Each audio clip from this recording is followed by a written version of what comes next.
to. I got 1 minute though.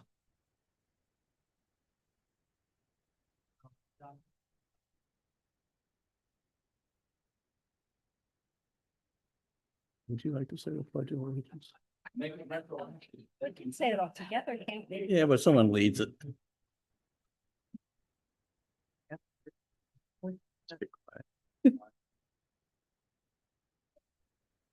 1 minute. Well, now it's right. Okay, it's time to call this meeting of the Historic Preservation Commission to order. Yeah, Robin, would you like to take roll?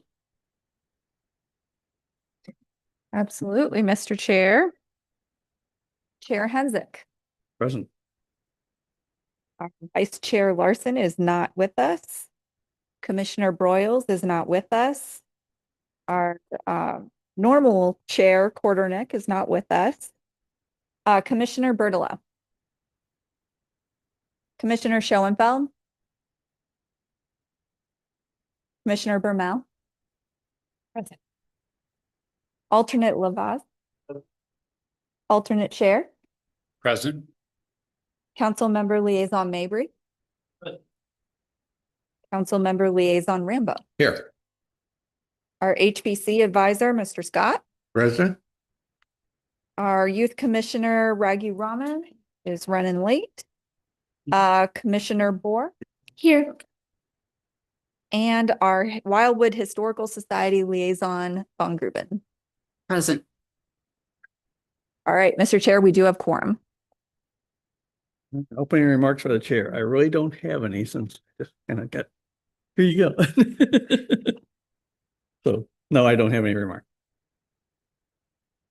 And Janine, would you like to lead us in Pledge of Allegiance? Right there.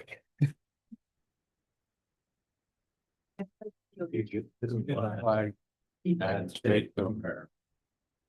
Republic, which stands one nation, indivisible, with liberty and justice.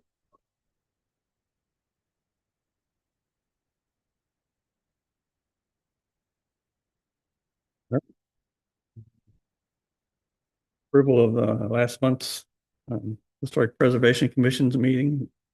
Anybody find any revisions or comments about it? Maybe vote to approve it or motion to approve it.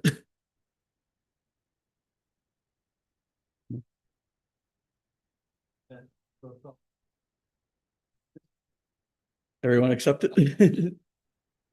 $1 for not using Really, the $1? mic, please. Yes. We have one doubter. Mr. Chair, if we could have a motion, a second, and then Got a motion and second. and then a vote. All those in favor of approving the meeting minutes? Aye. Aye. Meeting minutes are approved by consent.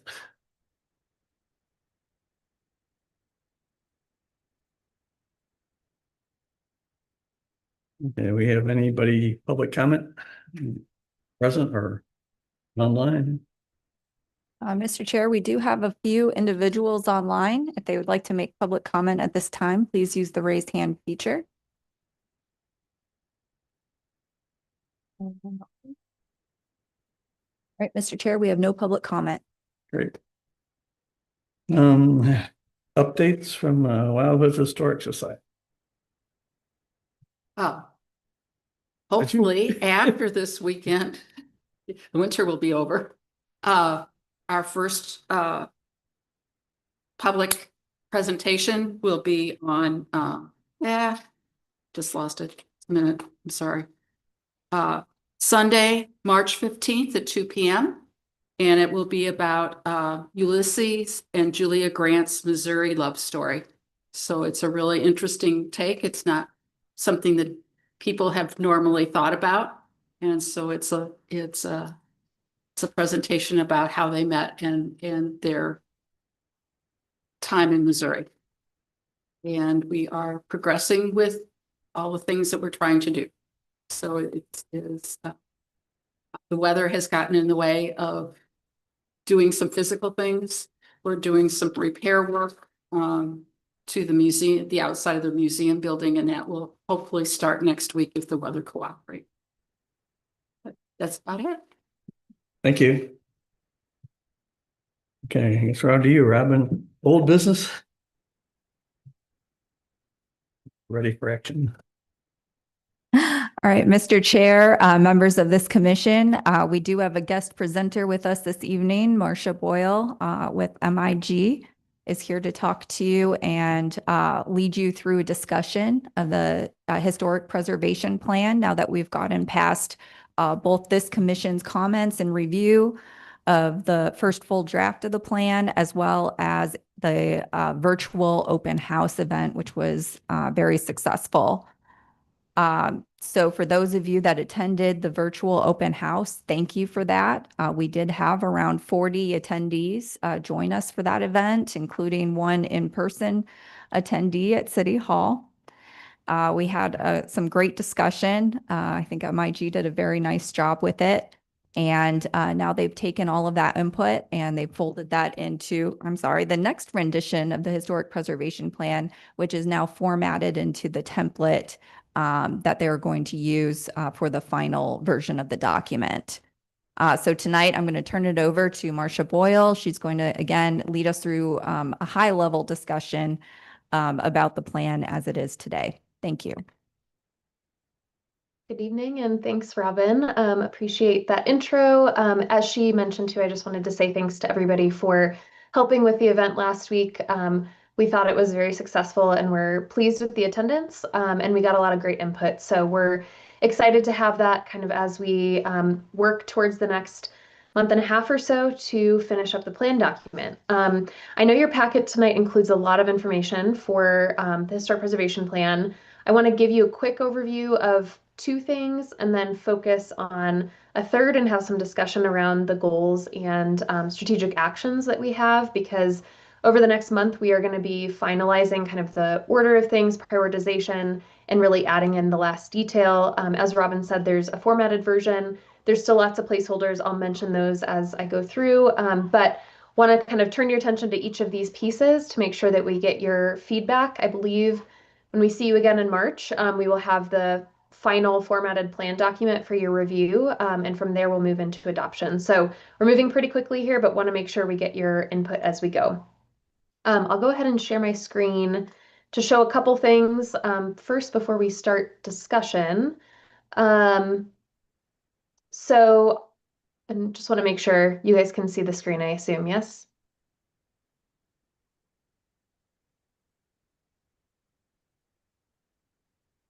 Hopefully. Let me know if you can't. I'm showing a couple different things. Both have the, yes, can see it. okay. Thank you.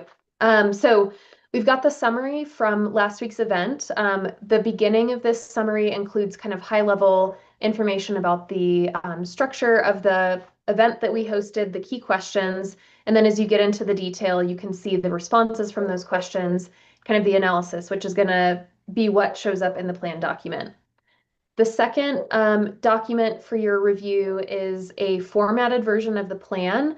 Like I mentioned, there are a lot of placeholders in here right now, primarily on photos and sidebars, but this is starting to bring all of the elements together that had been in the Word document. All the text from the Word document is what you're seeing here in this, so it's not new text. But then we'll have kind of these photos and sidebars, links as we go kind of through the plan document and content. So we would welcome any feedback on the format. If there's things that you want to see change or adjust. Like I said, pictures are definitely going to be adjusted over the next few weeks as we kind of button this up and finalize things.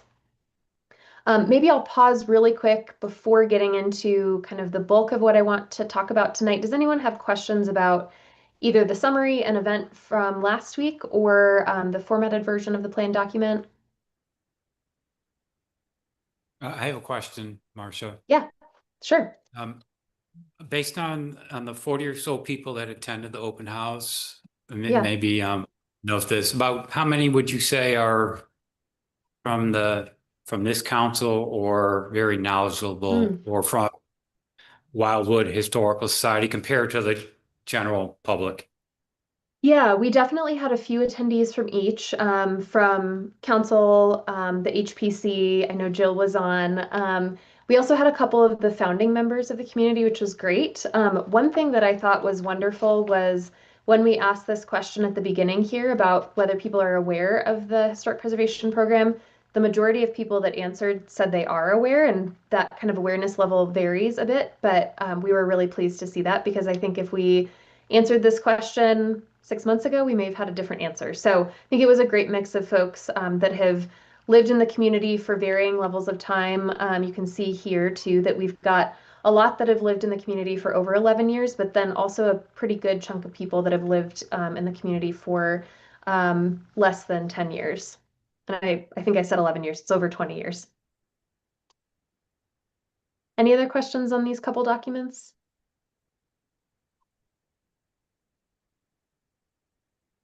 Okay. I'm not seeing anything or hearing anything, so we'll move into this one. So, I would say, I know you have a busy agenda tonight, and want to kind of move us quickly through this conversation, but do want to make sure we get some good discussion about where we stand right now with the goals and the strategic actions. What we've done in this document that's in your packet is pulled out all of the actions and all of the goals as they stand now. It's organized in two different ways, so that if you have a preference in how you review it, that's kind of available to you in two ways. So the first is by goal, so you can see each of the short-term actions, medium-term actions, and long-term actions that support that goal. If you scroll down towards the bottom, they are organized kind of in the opposite way, which is by timing. So starting on page 15, we have the actions grouped by timing. So you can see all the short-term actions, those 0 to 5 year actions, medium-term actions of 6 to 10 years, and then long-term actions of 10 plus years. We've included these because we do have them in the plan document, but just want to remind you that we are really focused on the 0 to 10 year time period. We've worked with Robin a little bit, and Jill provided comments recently too about kind of the order of some of these and the timing. We want to make sure that we're capturing momentum that you already have on certain topic areas to be able to kind of keep that rolling and move things along as far as some of the actions. We also, though, want to make sure that we're not overwhelming you all and staff and those that will be implementing the plan document. So want to be realistic about how many actions we have in each category. The first page of this gives you a quick summary of where we currently stand. So right now we have 7 goals. They're in the body of the document. There are 17 short-term actions, 14 medium-term actions, and 19 long-term actions. And then there's some additional goals in the appendix right now, and there are 31 long-term actions, so the 10 plus years associated with those goals. What we're hoping to get from you all tonight are any thoughts on these 3 key questions on that first page. So are there any goals or actions that you think should be combined? Are there any that you think might function more appropriately as a vision element? Are there changes you'd like to see in the timing, so between short, medium, and long term? And then are there any changes you want to see from the timing of the goals in the 0 to 10 year actions versus goals in the appendix? So I know that's a lot of questions, but again, we're trying to get some feedback from you all tonight on whether things should move around kind of in order in the document overall, and want to just get that discussion going. So I don't know if we have anybody that has initial thoughts and wants to kind of kick off the potential edits or like something staying where it is. Anything we're kind of happy to hear. Yes, Chair, question. Miss Boyle, can I call you Marcia? Yes, please. Thank you. You saved me $1 remembering to. Did I hear correctly that part of tonight's discussion or part of a study that we'll take away and make notes on and come back in a month, or the expectation is that we thrash this out tonight? Is there a desire to have us second guess whether some timing is supposed to jump around as much as some priorities? So that Yeah, the 3 to 5 years that really needs time to gestate and needs funding. And then this thing over here, Right. why is it waiting forever? 10 plus years? It needs to be right up Yep. front now. Yes, correct. Yeah, you're kind of putting those pieces together that we've kind of had an initial take on what could happen here in the kind of 0 to 5, 6 to 10, 10 plus years. Robin has given us some recent suggestions on things to shift around, so that is shown here. But there may be others, and we want to make sure that you all, as the HPC, have a chance to comment on that. And to see, you know, a lot of this is going to factor right into your work program that you do on an annual basis. So we want to make sure that the things that there is momentum on right now and that you know, you've got that energy to capture, that we're really moving that forward. And then the things that are going to take a little bit longer to make happen or that need to happen sequentially after another thing can wait until kind of the 6 to 10 or 10 plus years. I will also say to your first question, we can have discussion tonight, but I believe the next meeting, I was reviewing the kind of dates ahead of tonight's meeting and looking at your packet, and I believe the next meeting in March, the HPC meeting, will have a final document. So comments from tonight and then probably about the next week we'll need to make a cutoff because we'll need to pull all of this into the formatting and make sure that we capture those edits before we see you next.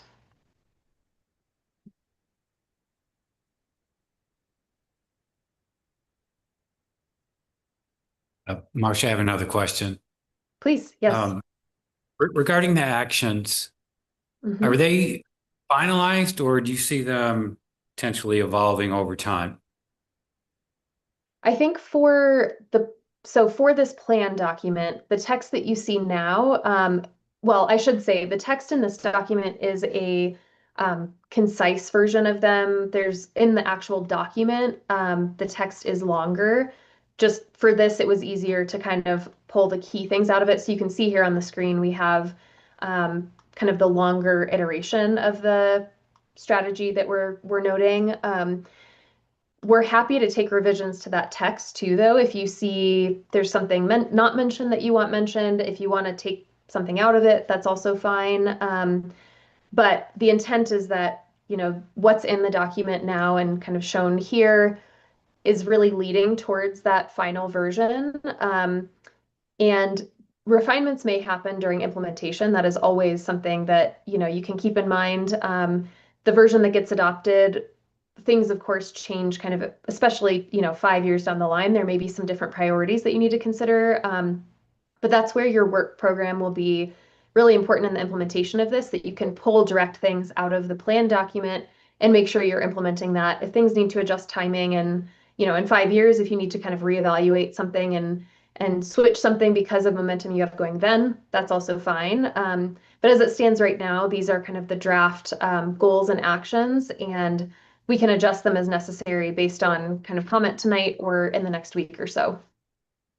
Yeah, that's where I was going, because Sure. as we implement things, then we may Yeah. understand them better, and then they might need to be tweaked. That's where I was going. Yes. Yeah, that's perfect. And I think someone may have brought that up too at maybe the last HPC meeting. And because of that too, we are working on adding this kind of plan implementation piece. You can see there's some placeholders right now, but just talking about how to update the plan document, making sure that it is a living document, even though it will get adopted this year, it's a living document and something that we recognize that nothing ever gets implemented exactly as it's outlined because things change, funding changes, priorities change, but this gives you kind of a roadmap to some of the key actions to really accomplish the goals that we have established through this planning process.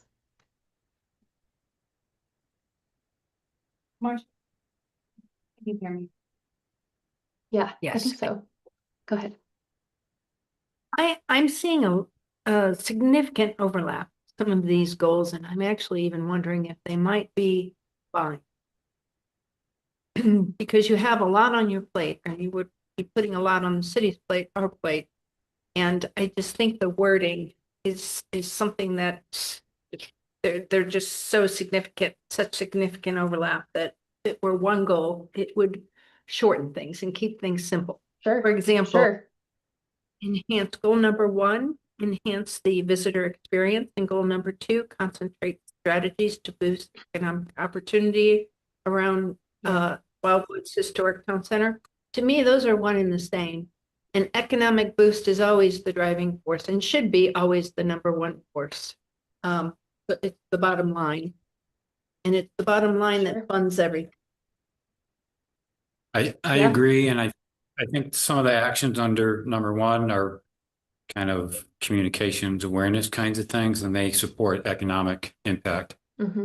Yeah, it's a great point. And that also goes along with 5. If yeah.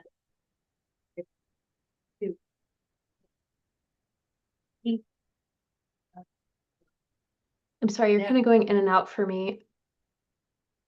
This is. Can you hear me? Yeah, I can hear you better now. Thanks.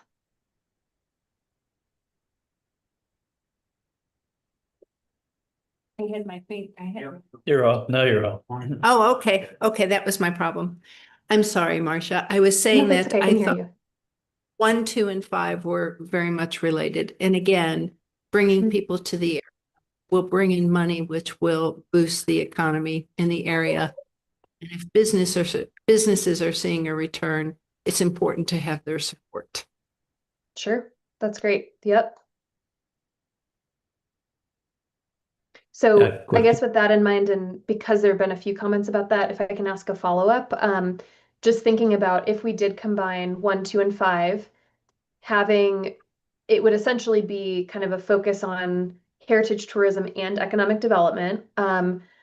There will of course be a heavy piece of that that is focused on Route 66, but it goes beyond Route 66. So I want to just kind of flag that as something that we may not be calling that out in a goal if we were to combine them, and just see if that's something that is palatable, or if you want to make sure that Route 66 is called out because we know that's a really important part of the community and the history of the community.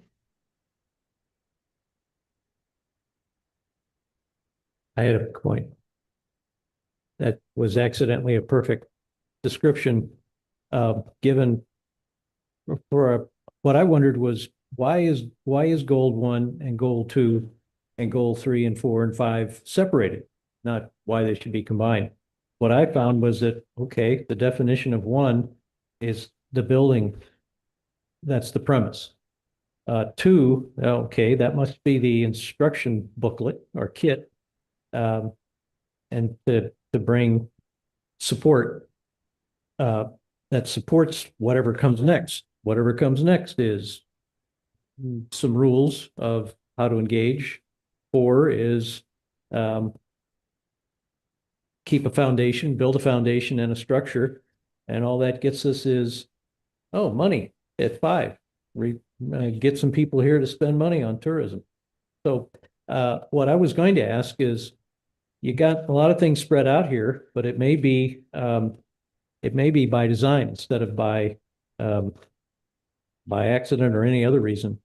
Can we rely on both the department and our contractor agent to push back when they think it's appropriate?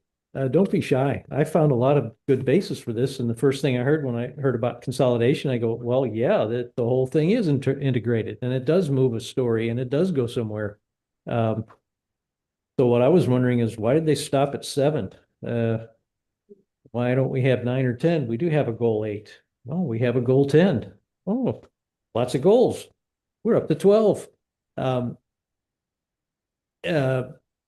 never got really whatever it's called, a logic flow diagram of here's the procedure we use to build these 12 goals and why they aren't 3 or why they aren't 23. Is something like that ever been done, or is something like that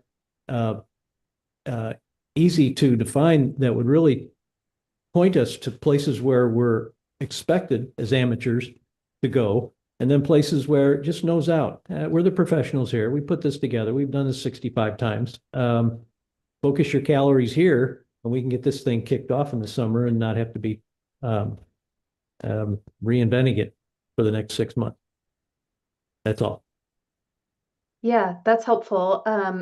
From the kind of creation, the molding the clay piece, I would say that there's not a diagram that we've produced, but we could certainly kind of put that flow chart together of how we got where we are today.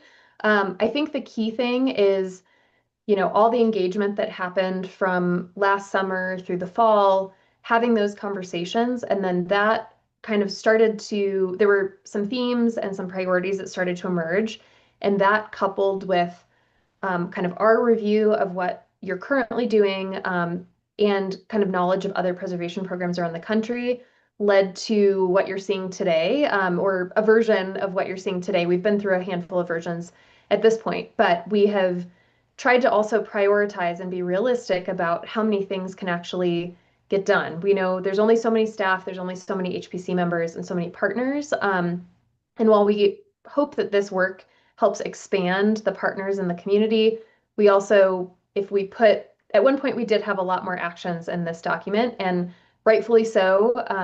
Robin and Joe pushed back and said, that's not realistic for us to be able to accomplish all of that in 10 years. And that's fine, and that's what we needed to hear. And so that is why you're seeing kind of the number of goals in the body of the document and strategies to support that. Mr. Chair, with your permission. Go. Thank you. Mr. Chair and members of the commission, Ms. Boyle has hit the nail on the head, so to speak. From the perspective of the department, when we began looking at the list of goals and all the actions, it was overwhelming. Again, remember, the Department of Planning is 10 individuals, 2 of which are code enforcement, 1 of which is our administrative assistant, and 2 that deals almost solely with parks and recreation. You do the subtraction, that's 4 of us, and we also do a number of other activities. So my charge to Ms. Boyle and the rest of her team was, let's make a manageable document. And the reason I think it should be manageable is an unsuccessful plan is a plan that has all the great words in it and all of it basically structured so it looks good, but one that is so onerous or so over the top, nothing gets done.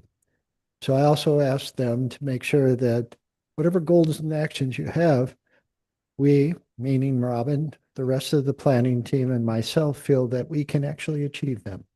So I understand that we have 12 goals, but for the most part, that was the direction we gave the team at MIG. Please, those goals that you see from your outside perspective that we would like to do, but probably can't do based upon what you've heard, put those out there. We don't want to lose them, but it's kind of like our work program. We have active and we have inactive. And to a certain degree, I see those as the inactive ones, but doesn't mean that we can't get to them if an opportunity arises. Thank you. And if I could just follow up on what Joe is saying there, which is very true that there are goals that have moved into the appendix. But part of the question tonight for HPC members is, are there goals in that set of things? And I'll scroll down here. So starting at goal 8, that you say, actually, we really should prioritize that over something else that's being shown in the 0 to 10 year time period.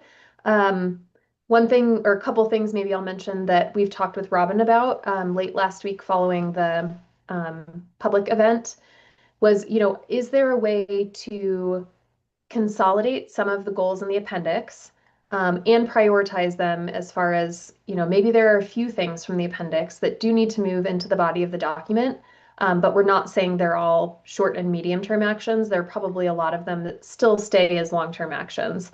But are there things that should be prioritized in the next 10 years? And I believe it was at the last HPC meeting that maybe it was a council liaison mentioned, I'm seeing lots of things that are more organizational development that are in the appendix, and that was a very good observation and true statement. So if something like that, the HPC thinks should move up, then we also can think about, is there something from those first 7 goals that needs to be deprioritized and moved down so that you can focus your efforts on some of these other things. One other thing I'll mention and then open it up to is we've had a little discussion too about this goal of engaging youth and young adults. And Robin pointed out that that is something you guys are doing very well, which we completely agree, and that maybe this is more kind of a principle of how you all approach the preservation program and less of its own goal. Maybe some of these strategies can be integrated in our general engagement opportunities, and that we make sure that integrating youth and young adults into the implementation of the program is more of a vision element and less of a specific goal that you kind of check off the list and move on. It's something you're keeping in mind regardless of the action that you are working on implementing. So I'll plant those couple seeds and also see if anyone has any comment. Mr. Chair, I do have, the way that you frame that, Marcia, and just looking through the timeline of these long-term actions. Yeah.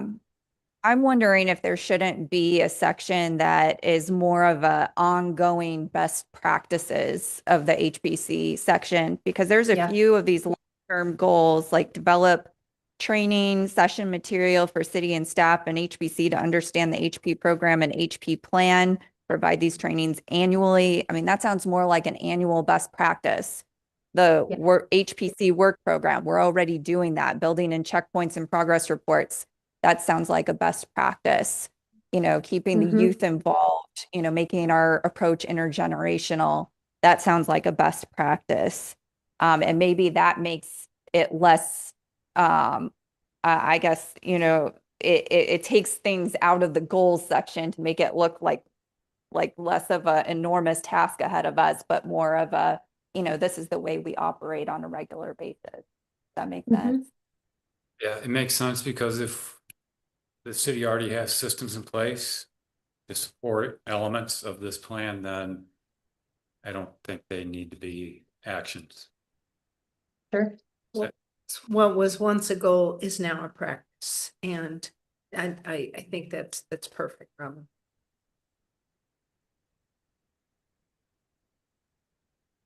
That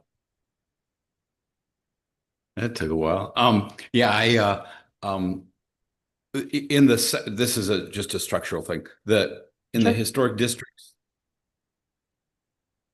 that in the historic districts landmarks section, we have a list of several St. Louis County landmarks. We have a list of Wildwood's historic communities, which is kind of the larger issue for me. I wonder if we could or should have a little map that shows where those are located, because there's no map that I saw anywhere else in the document. It would be ever so handy because we refer to those communities a lot, and it's almost shorthand for us. Well, it's in Hollow or it's in Kelp or whatever.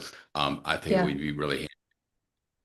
Yeah, that's great. And I assume you're talking about the formatted version of the document, yes? Yes.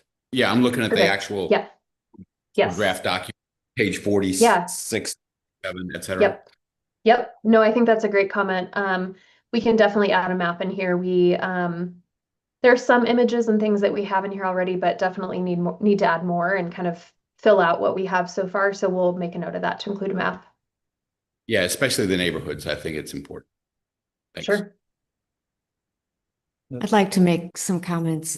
First of all, I think from the formatting, it looks great. I think you've done a great job, and I think it'll be very pleasant, hopefully, for everyone to look at, although large. I know. Yes. I'm also asking if we could have a few days at least to kind of answer the questions that you have instead of trying to all in tonight. You guys want to give us dates to meet, that would be fine with me.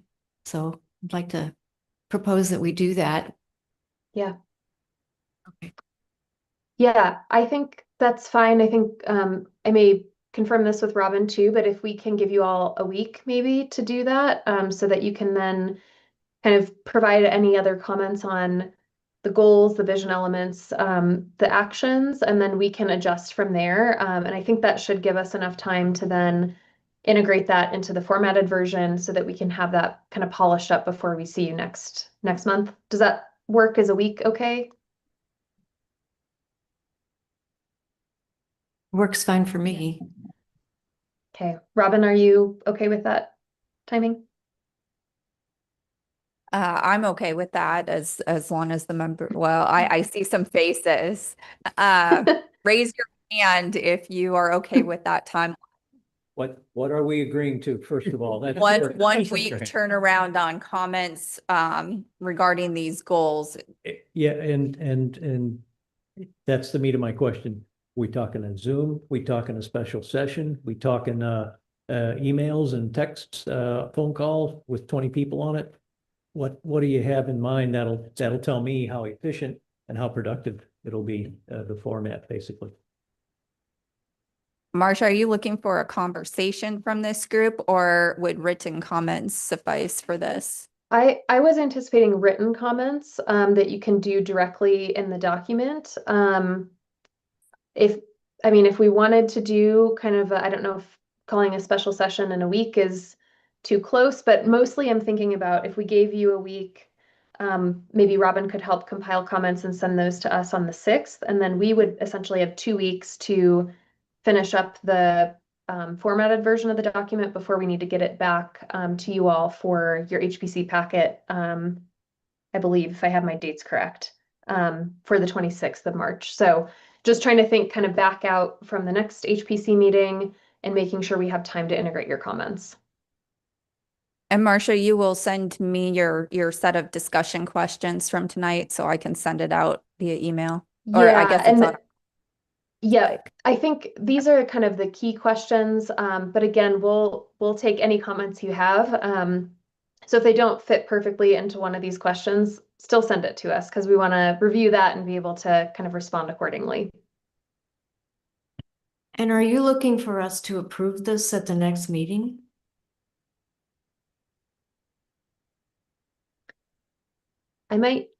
Robin, I may have you answer that, but I know we have tentative adoption hearing dates for early April, I believe, and early May for the Planning and Zoning Commission and City Council. So I assume, yes, that kind of draft that you see at the next meeting will be the draft that goes to Planning Commission and Council. There will be, if there are final edits following adoption hearings, we can make those, of course. Believe any recommendations you would provide would go kind of through those hearings for potential changes to make. But yes, I do believe that is the kind of iteration you'll see before the public hearings. Yes, and I would just confirm that is what the department has outlined. So this is kind of, we're getting to the final product here, and this is the final, that's why we're at this very high level stage of, okay, we've got all of this information together in front of us. We've got these short-term, medium-term, long-term goals, and now we got to really put our thinking caps on and say, is this going to be, a functional guiding document for the HPC for the next 10 to 15 years? And if not, how can we get there?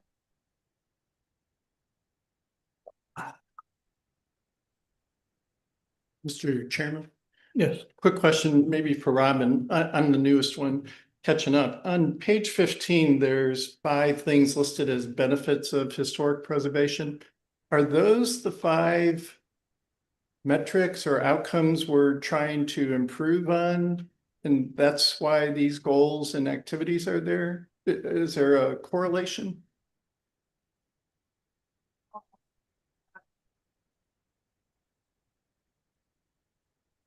Robin, I can't tell if you're answering, but I'm happy to.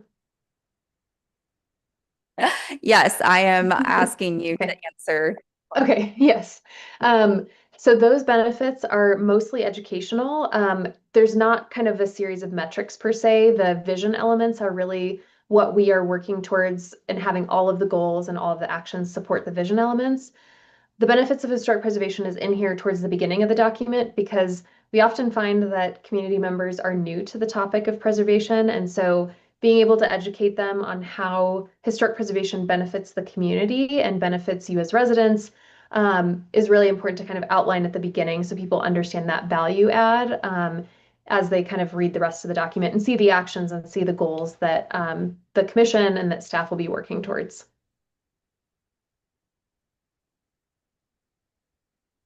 Mr. Chair, if I may. Go, please. Couple of comments. First, relative to any edits or comments that you would provide relative to the current draft document, please don't hit reply all. With 7 of you replying, you have a quorum, and we have to post meetings that have quorums, and we have to make them available to the public. So send your comments to Robin, and Robin and I will distribute them from there. Secondly, the May meeting of City Council is an unusual meeting in that there's 2 sessions. The first session is unfinished business, and then the existing council members that are no longer on council leave. And then the second session is where we seat the new members. The new members, which there could be several this year, do not necessarily have the background that the existing council has that has endorsed the planning process that we're in the middle of right now and nearing the end. So from that perspective, there may be a bump in this schedule. I don't know if it's going to be April, May, or May, June. There's a lot of things that go into that decision-making process, principally Mayor Garitano, who sets the agenda. So please continue forward as if we're going to make that time frame April, May, but as we get a little closer to that April date, we'll probably have some updates and maybe let you know if we're going to be able to succeed there or not. Thank you.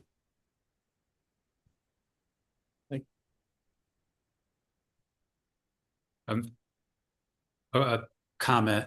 So in the interest of time, I'm just going to send Robin my comments. Sure. But I have on goal A, build staff and Historic Preservation Commission capacity. In reading through this plan, and I know that's a long-term action, that's why it's pushed to the back a little bit, but as I read this document, and there's so many great things in here, I had a similar comment to Mr. Vunich.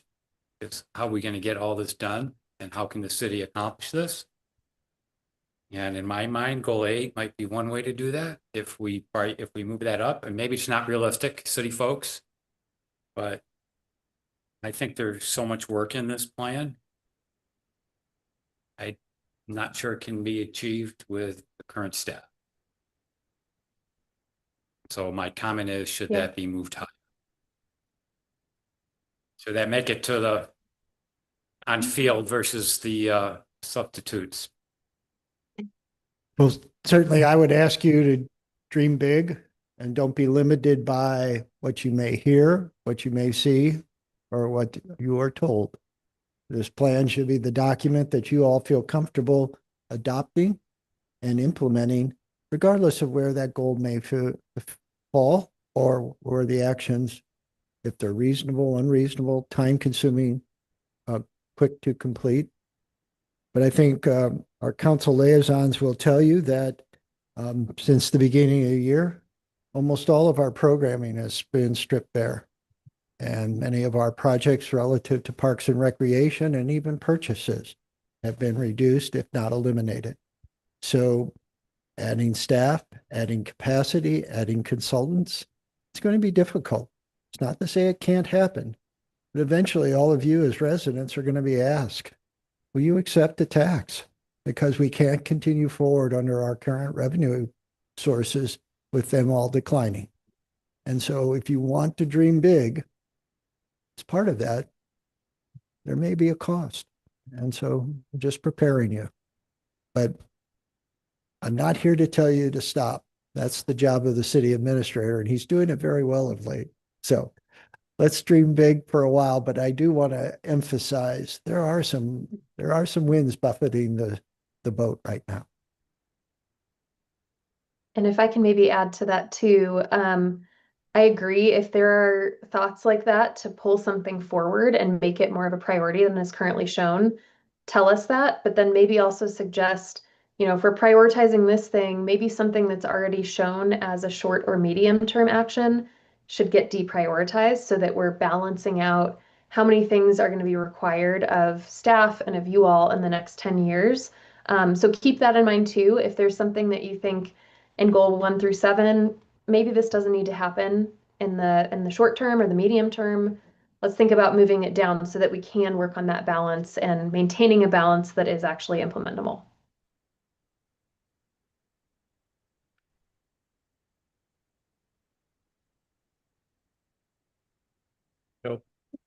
Sorry, Ms. Boyle. And again, we have a week to achieve the end product that we've discussed and described. From the perspective of the director of the department, I think really understanding the goals and their prioritization should be your first task as you sit down with the document. If there's 12 goals, what are the real important ones? What are those? The actions will follow, and we can certainly always adjust the actions. But I think really your charge is the big picture of these 12 goals. Which ones are the things we should work on day after day, month over month as a commission? And then particularly, as I think Ms. Boyle mentioned, have we missed something? Is there something glaring out there that despite all of our best efforts and the expertise of our consultants, there's something that we've missed? I look to the Wildwood Historical Society to tell us that in some regards, because they are an outside perspective, a different set of eyes looking more so in than we as out. So I would suggest starting there. And if you have time then for the actions, great. But if you rearrange the goals, I think the actions will follow, and then certainly we can talk there. Thank you.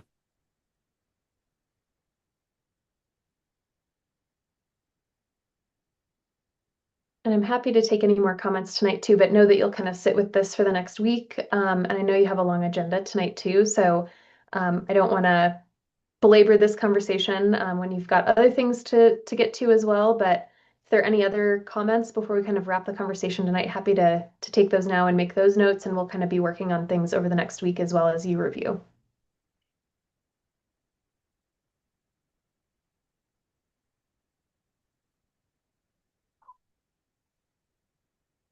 Marcia, Yes. I just want to congratulate the group, all of us, and you all. Over the years in lots of different parts of my life, I've read a lot of documents, and this is, regardless of what the content is, it's organized well, it will present well. And I think that's the other key thing that we all have to realize, that we're not, okay, this is going to be our work document, but first of all, we have to present it out to the rest of the world. And this will look very, very good. And, you know, the content we will figure out and get done in the next time period. But sometimes that visual presentation makes all the difference in the world to the rest of the world. I don't know if I'm explaining that correctly, but that presentation, having everything look just really good, makes a big difference in the way the rest of the world accepts what we're doing, rather than a piecemeal things. This is good stuff, and the group of us will figure out what we need to do in the next few days. So, but congratulations for all the work that everyone has done to get it this far and to look the way it does. And if I may add some follow-up comments to Jill's, which were just wonderful. I would also like to add that this plan, this very attractive plan, is also going to be kind of the basis or justification for a lot of the work that you do going forward in the future. Like this kind of plan is what I'm going to refer to when I'm applying for grants and funding, and when I'm trying to get resources to come together to make some of these projects happen. So think really hard about your goals and priorities, because those goals and priorities are going to be what we pursue, and this plan is going to justify some of the resources that are spent on them. So just be thinking through that lens as well.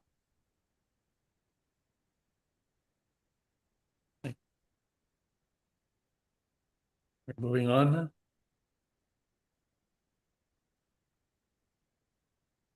now. Yes, thank you so much, Marcia, for coming Yeah. tonight and leading us in that Sure. conversation.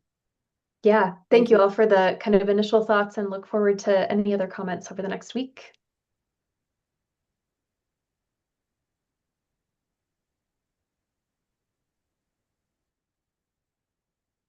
All right.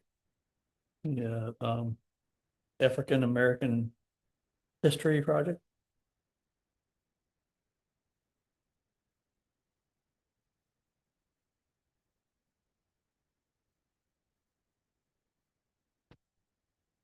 All right, Mr. Chair, members of this commission. It was a few years ago, actually, in 2024, that Doris Keevan Frankie, one of our local historians, came knocking on my door asking if we could nominate a site to the Network to Freedom. And at the time, she was very excited because she had discovered that Archer Alexander, during his escape to St. Louis, had crossed the Missouri River at Howell's Ferry in northern Wildwood and southern Chesterfield area. And she felt like we would be the ideal partner to help her move that nomination along. And at the same time, she was hoping that the city might erect some sort of interpretive signage. Well, that led to the idea, as we thought about all of the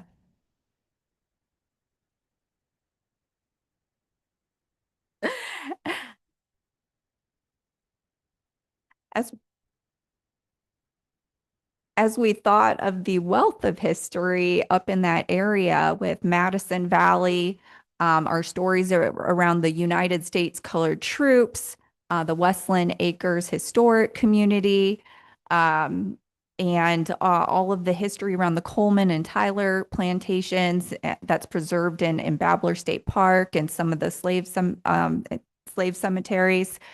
We have a lot of history right up in that area. And so we decided to think bigger, beyond just that one nomination and that one site, to, potentially a whole interpretive trail for our African American heritage here in Wildwood and the general area. We have an existing greenway in the Monarch Chesterfield Levee Trail. That trail is 11 miles long and connects to the Katy Trail, which is, a very popular trail across Missouri. And we're hoping it will in the near future, at least connect to Babbler State Park as well, as they're working through the Western Greenway project.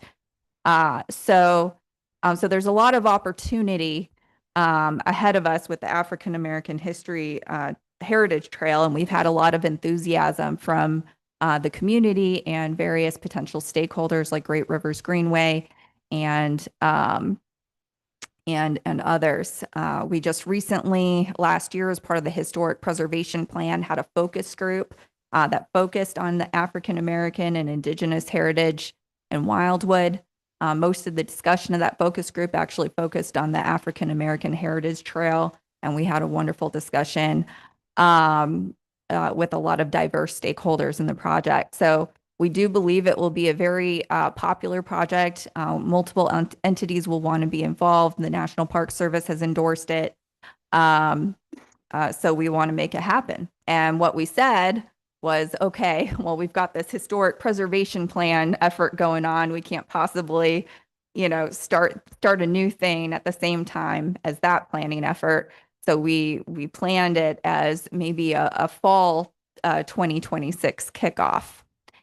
And with that, our friends at the State Historic Preservation Office advertised a new cycle of historic preservation fund grants, and provided us the opportunity to potentially get an interpretive and design plan funded for the trail.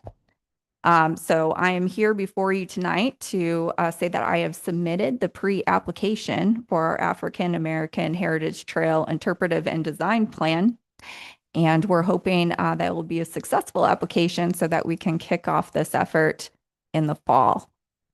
So if you have any questions for me regarding that, I would love to hear from you at this time. As you know, we've been working towards this. I think for those of you who are newer to the commission, you've probably heard Network to Freedom more often out of my mouth than African American Heritage Trail. But we've been working towards this larger effort all along, and we're excited to get started this year. Hey, yes, Rob, did you say you made the pre-application? Huh? Have you made the pre-application? Yeah, I have submitted the pre-application to the State Historic Preservation Office. What happens is they'll return comments to me and we'll submit a final application by May 1st. So it will need to go through this commission. We'll need a letter of support and endorsement. And then it will need to go to city council for a resolution from city You beat council. tomorrow's deadline. I don't need that for tomorrow's deadline. I need that for the May 1st deadline. Good. All right, and so that's my update. I suppose just to make things flexible on me, if I could get a motion and a second from this commission to authorize its chair to sign a letter of support on its behalf for this application, I would appreciate that. Thank you.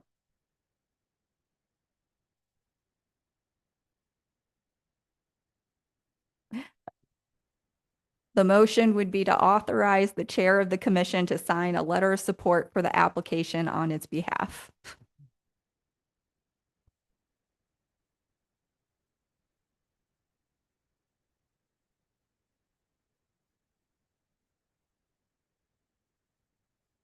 Aye. Thank you. Actually, a comment, is it appropriate at this time to ensure that we have a braille component on that sign? We're trying to do that with all our signs. It might be an added, it might get us some brownie points with the application. I don't know, but we're committed to trying to do that with all of our signs. That's a wonderful suggestion, and we'll definitely take note of it. I may find a way to include it in the application somehow, but it's also, that would be an appropriate idea to discuss and flesh out as part of that interpretive and design plan that we'll kick off in the fall, hopefully. Thank you. All right.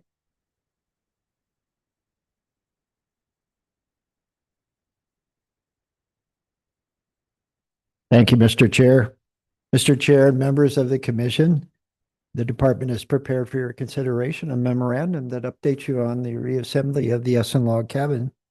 And as you can see from the photographs that are part of the memorandum, progress is being made.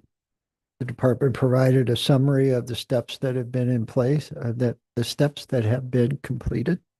And if there are any questions regarding the memorandum and its content, Ms. Keefe and I would be glad to answer them. Thank you. Yes, masons will be at the site tomorrow, starting to put the stone. We're working on the preparation of the foundation walls for the stone. Let me phrase that correctly.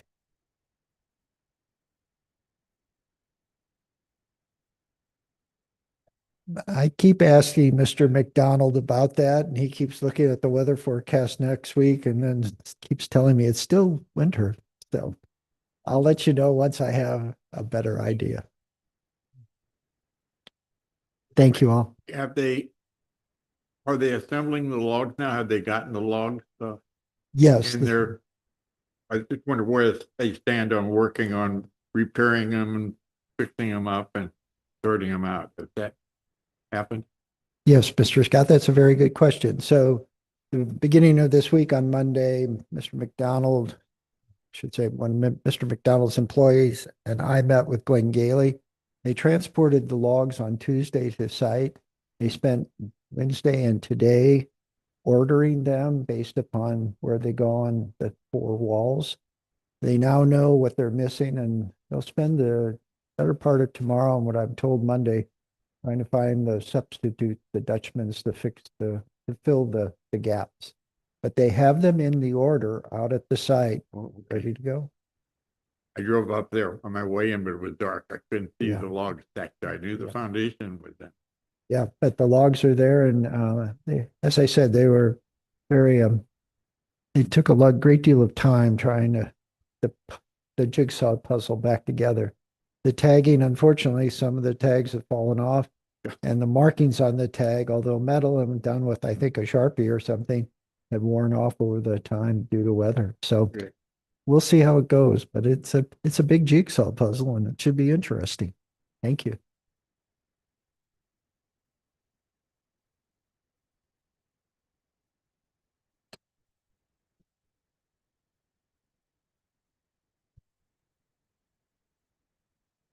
All right, Mr. Chair, members of this commission. I'm happy to report that we are making substantial progress towards our Route 66 anniversary celebrations this year.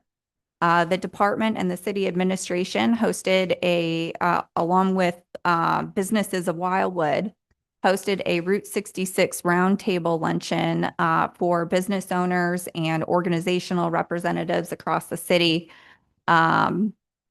It was a very productive discussion. I think we had close to 40 attendees in the room. And we had some really big players there. Like we had Stephanie from Big Chief Roadhouse was involved, and several others that were just very important to have in the room. Luckily, that conversation led to a lot of enthusiasm around a potential Route 66 cruise event in Wildwood. And the department has a few leads now. I'm not going to give you too much detail, but I think we can make something happen, something pretty big and exciting for the city. Maybe with a smaller event in April, towards the end of April, and then a larger whole corridor event in July is what we're thinking at the moment. So lots of exciting activity and planning going on for our events. The very first event that we're planning to host as a city is the Route 66 scavenger hunt during the month of April. And we'll be using an app that the city purchased for the year for all of its scavenger hunts. So it will be a little bit more organized, or I should say technologically easy for people than perhaps our last endeavor. But we're very excited about our events coming up, and I think they'll be good. In your agenda packet tonight, I did include the notes from that roundtable event. So if you're interested in what discussion took place, you're certainly welcome to read the notes. We had a lot of great ideas for cross promotion and coordinated promotion of Wildwood businesses for the Route 66 anniversary. So the second item I have tonight, and actually I'm going to go ahead and promote an individual. So just one moment.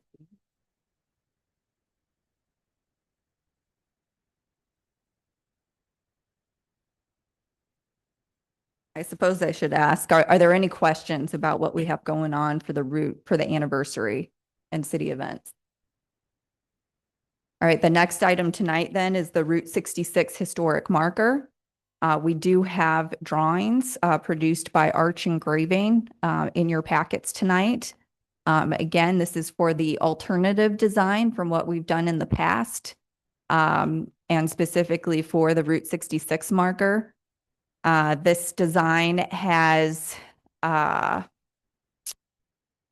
content on the front of the marker, and then a map on the back that puts the corridor in context with its historic communities and its National Register landmark, Big Chief Roadhouse. Bill Collier of Arch Engraving is here to answer your questions this evening if you have any questions for him regarding the marker. And it should be noted that we also still have the opportunity to pursue a marker in the same design as our historic community markers if this commission should choose, if this is not the direction you'd like to go. So just know that your options are still open, but this is your opportunity to ask questions about this design. So at this time, I'll open it up, and I'm going to just put on the screen an image of the marker.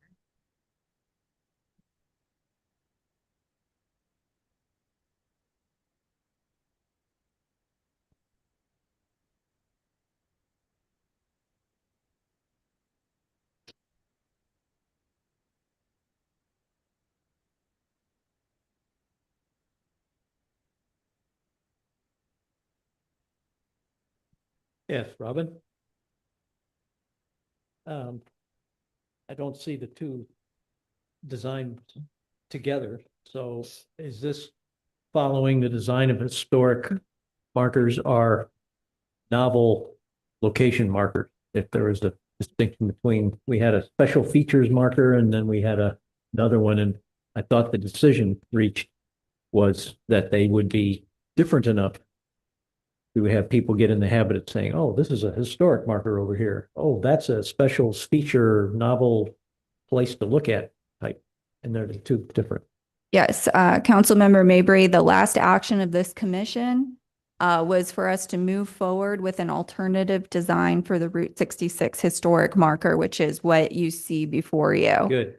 So this is, these are the full set of drawings produced for us by Arch Engraving. And so this is what that alternative design would look like. And there will be one of these for the entire length. And it's going to be at right now or interim basis. It's at Big Chief. That's correct. At this time, we're looking at locating this historic marker at Big Chief Roadhouse. Looks neat. Those looks nice.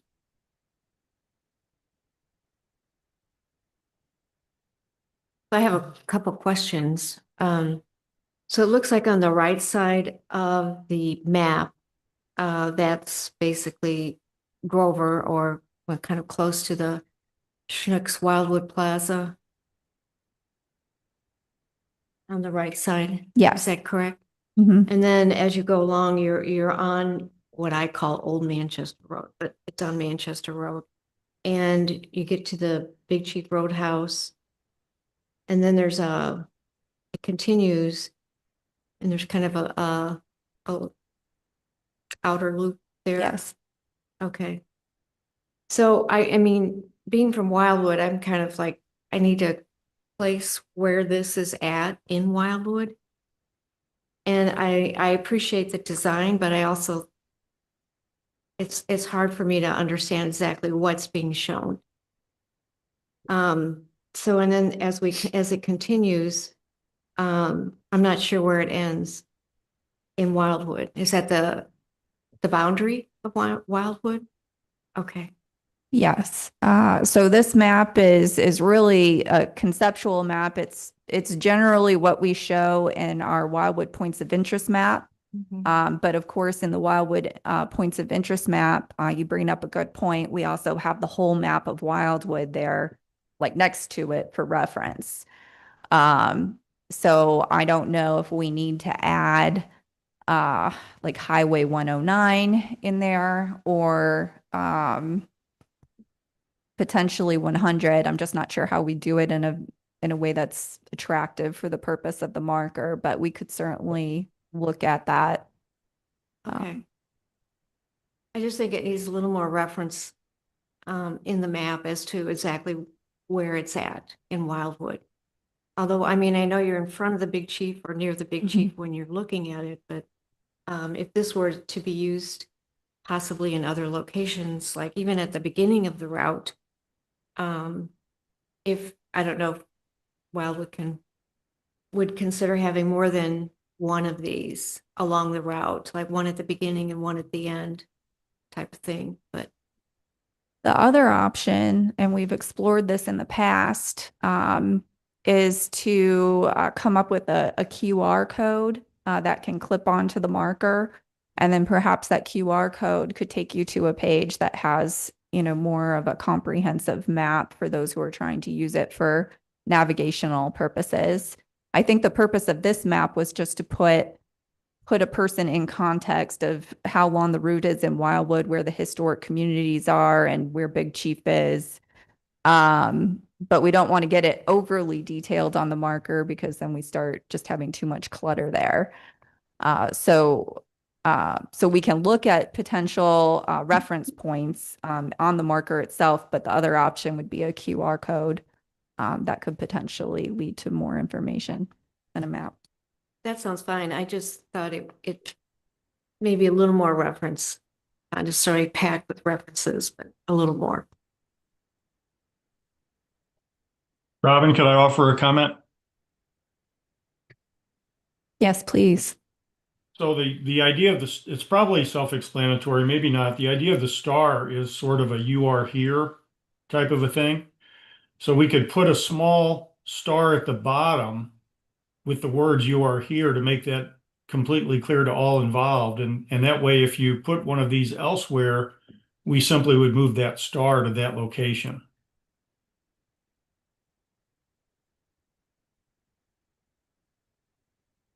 Robin? We're all just spitballing here. So another idea, taking excellent recommendation from my neighbor. We all presume too much because we've lived here everywhere from 40 years down to 10 years or so. I thought immediately with that arch showing on the right-hand side of the illustration, which is the map side or the back side, that's where you put the historic Route 66 across that crest below the city of Wildwood. And then where the historic Route 66 is now, lower right, that's where that excellent key sheet goes, where it's shown in Phantom at the lower right in this little square that I'm used to seeing when I look at a map like that. Yes, you're referring to a key where we have maybe like the whole city with its primary arterials, and we have that on our points of interest map. So it would be a pretty easy thing to shift over to this one. This little squiggly worm here then shows up as almost the only thing on that little key map, and then everybody knows they're in the south and westerly quadrant of the city. Great idea. I like the idea of the moving star too, depending on where the sign's placed. Is it public knowledge how much these little signs go for? Because I've heard a price to know whether or not it's a return on investment to buy more than one of these signs. One at the Schnucks location, one at Chief Roadhouse, and then one where you start entering Wildwood from Great Summit. Bill, what was the exact cost that you quoted us for this sign? I know it Well, was so around these are made of solid bronze cast on both sides. And so to some extent, we're at the mercy of the bronze price at any given time. But at the day that we finalized the design, this sign with the post and all the hardware and everything would have been just north of $10,000. Now, we often can get a bit of a discount on multiples if the changes on the artwork are minimal, like moving the star. I know one of the things that was considered before I got involved in it, I'm simply an outside vendor, was scaling back the elaborateness of the post. So you can see that we've gone with a very plain post, and that will help reduce some of the cost as well. But I think all things considered, in this configuration at this size, somewhere just north of $10,000 for the first one is a pretty good ballpark. It's probably better than a ballpark estimate of the price.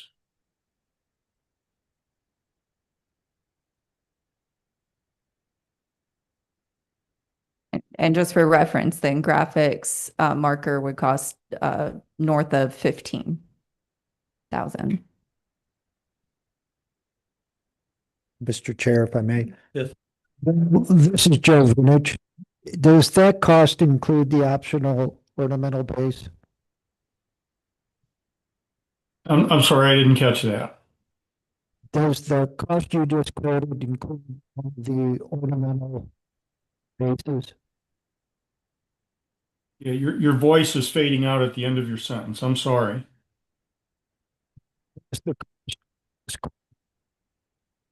Raman, could you please repeat his question for me?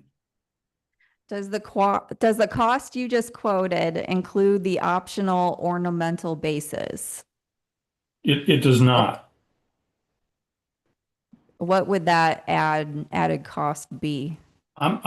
I didn't bring that information with me, but I think it's probably no more than a couple $100 at most. And as well, I think hopefully everyone knows this. We're planning and anticipating that these would be installed by Wildwood maintenance people So they would have full control over quality and the quality of installation and all that sort of thing. So Arch Engraving would not be installing these.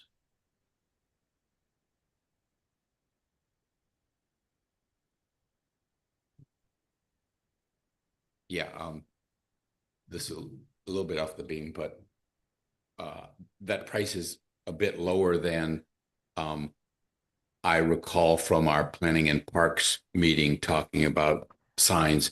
And so that's a positive, but several members showed no enthusiasm for signs. And in fact, we had one that we had formally committed to Madison Valley as part of the process of renaming Old Slave Road. And it was kind of shot down, or at least put on hold. And it was part of the objection, I think, was the expense. And so I'm wondering, Joe and Robin, if we can maybe get, if that's the price, maybe we can get, a package deal as he suggested, or as was suggested, and revisit that second marker. I don't think I want everybody to know, though, that there's probably little appetite for adding more markers. We're going to have to live with this one at Big Chief, at least for now. So don't get your hopes up. I think they're very cost-effective way to participate in the Route 66 celebration, and also just long term. It's just great to have historical markers in the city. But I think I don't think I'm in the majority of council opinion on that matter any longer. So just be aware that funds are tight and people are trying to be frugal and all those kinds of things. So Joe, I asked a question in there and then rambled on further. Can you comment on that? Certainly, Dr. Rambo. As we left the meeting with the Planning and Parks Committee of City Council, the direction was is to proceed forward with the historic Route 66 marker and base the decision on what type on the discussion at tonight's meeting. And then the USCT marker would be 2027. So we'll budget as we move. But we are gonna do that second marker. It's just gonna be next year. Okay, but my request was to see this price is. I thought I was hearing $14,000 for at least one of the markers in the Planning and Parks meeting, and so that at 10,000, that's a significant decrease. And if we can bundle them and get a package deal, maybe it's worth revisiting. And I don't want to cause extra work for anybody, but I would just like to see the dang colored troop marker purchased and put in place. Yeah. Well, I would think confirm that the discounted price would be the same artwork. The fact that you have two signs with, I think the cost is in the artwork. The fact that they're two different signs with two different artwork would still cheaper than. Well, yeah, that still looks pretty good. Is there anything there, Joe? I'm not trying. Certainly, we can ask the gentleman from Arch Engraving to place out the USCT sign, and if we were to complete two of them, what the discount would be. But I will caution, as Dr. Rambo mentioned, it was a difficult discussion with the Planning and Parks Committee, with a couple of the members saying this is the time to do any sign. So let's take the bird in the hand for sure. And let me say again that if we're talking about the other sign being a totally different design, I think we're probably looking at each sign standing on its own 2 feet in terms of price and not being able to do a discount, at least not much of one.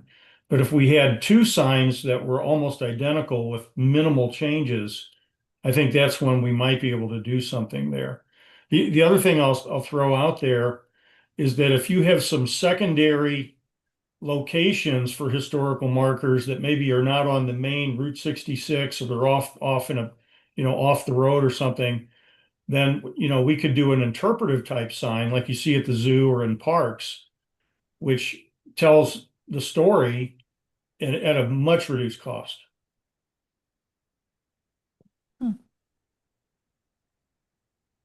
So what's the distinction? Is it size of the, or just, how do you save the money? Well, so these are solid bronze, and bronze is an expensive metal. And it's done in a foundry, so it's quite elaborate, a use of material and labor and all the rest. You've all seen the interpretive signs at the zoo. You know, you'll walk up to the lion cage and there's one at waist high that you can read all about the lions. And so those types of signs, and I heard Robin or somebody mentioned something about some of those earlier in this meeting for another location.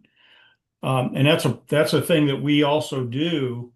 And it's literally a metal frame on either one or two posts at waist high with a graphic panel that's designed to be out in the weather.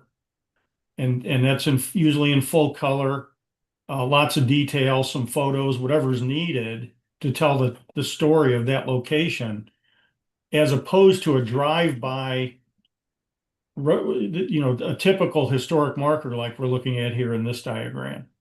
So it's really two different kinds of signs that both tell their tale in their own way. Similar size, but it's enamel on some sort of metal or something like that, and so it's significantly less expensive because of the material choice. Is that what I'm hearing? That's right. It's a steel frame with a graphic panel as opposed to a cast bronze behemoth like this.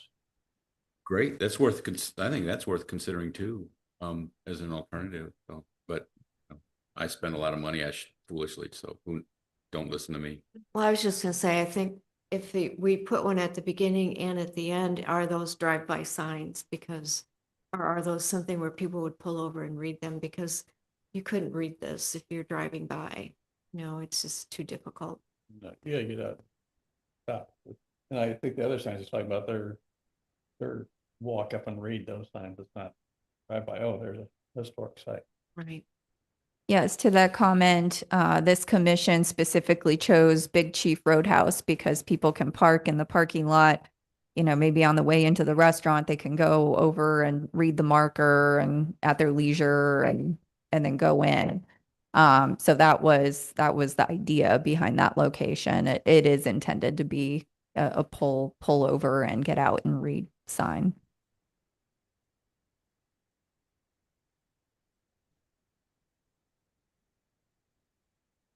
Oh.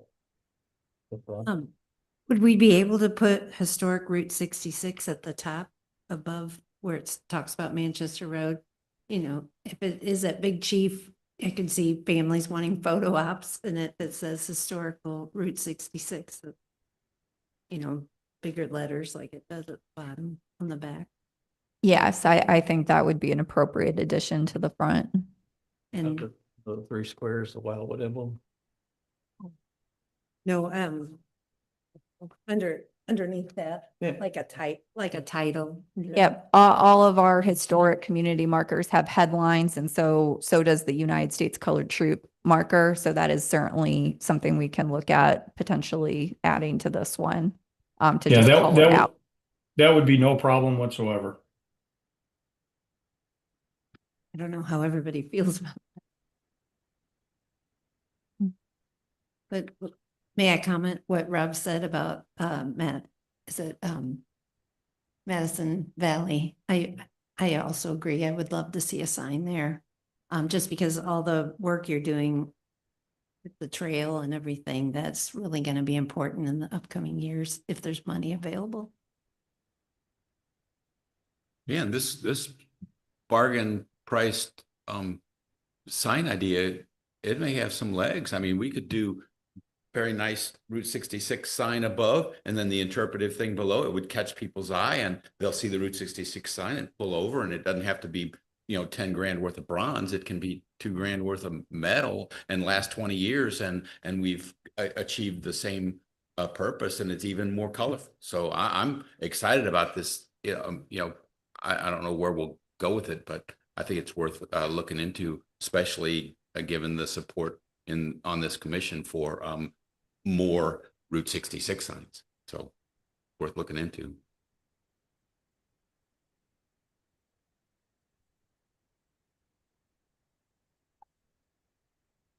Well, it sounds like there are some modifications that this group would like to see. And I don't know if they're substantial enough coming back at the next meeting now. Okay, then it looks like the department would respectfully request a motion to endorse us moving forward with this historic marker with the added revisions to it, which would include the headline on the front of historic Route 66 at the top, and a key of some kind, similar to the points of interest map on the back, to give a reference point to where someone is at as they're looking at it. And could we add on finding out a price for your chosen design of a similar Route 66 related sign at each end of our stretch of Route 66 as suggested? Because I mean, it sounds like it'd be pretty inexpensive, and if we can, I mean, now's the time to do it, now or never. So we could certainly look into the cost of the interpretive signage that he is speaking of, but I'm not sure that they would necessarily be wayfinding signs, like, marking the beginning and end of the route. It sounds more like they would be, another sign that you would need to get out and access to read it. So here's what I'm seeing, and I don't want to belabor this point, but it was suggested that we should have a mark at either end of Route 66. Route 66 signs can be huge. I've got a big one myself. It can say Route 66, and then directly below it, it can have the interpretive sign. That's a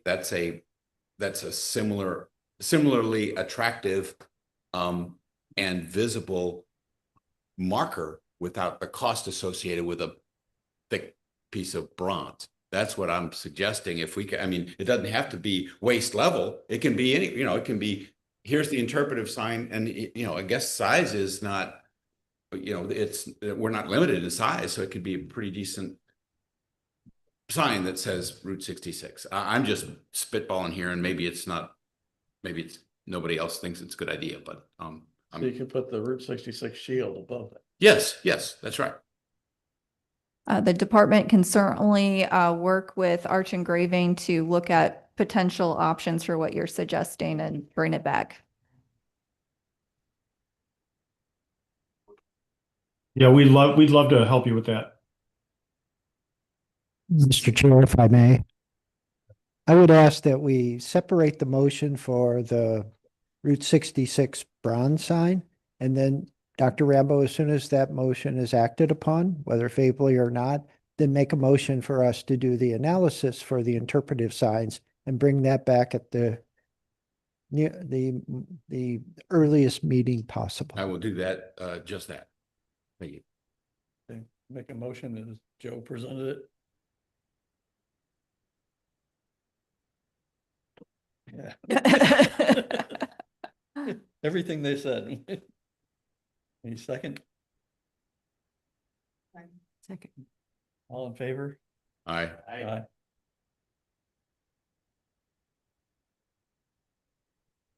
With that, That's Robin. Thank you. Now we gotta go to Joe's. Yeah,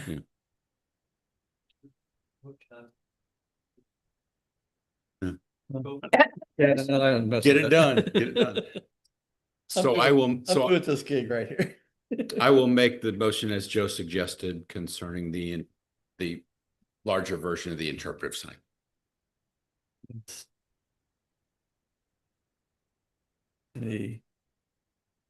All in favor? Aye. Any nays? Objections? Motion passed. And don't forget to ask for our honorary votes as well, so I can get those recorded in the minutes. Yes. Thank you.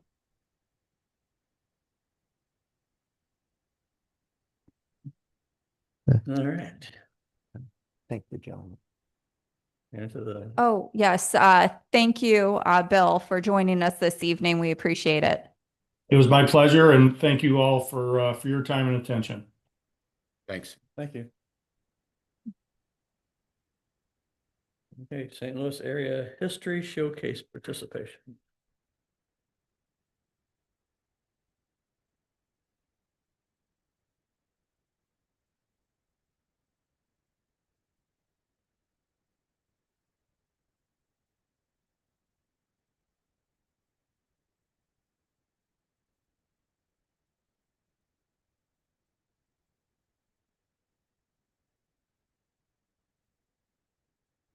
Okay, Mr. Chair, members of this commission, I'll make this relatively brief because this commission did endorse us moving forward.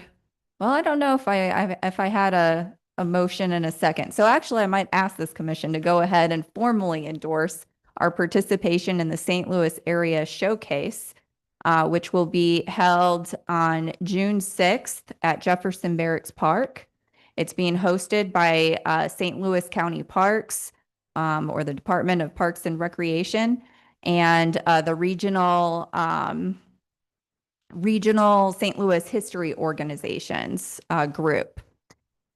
This is our chance to collaborate with the greater history community and make some new friends, as well as bring Wildwood's historic preservation presence to the greater region versus containing it to our city. So I envision that our participation will look very much like Celebrate Wildwood. I did reach out to the organizers, and I told them we typically have 3 tents and a lot of display items. It is an all-day event similar to Celebrate Wildwood.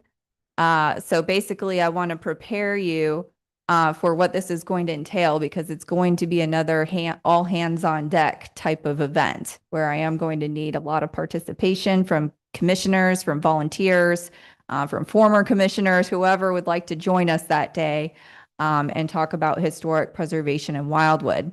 It's also an opportunity to promote some of our Route 66 events and other initiatives, that we're going to be really wanting regional partners for later in the year, like the African American Heritage Trail Project.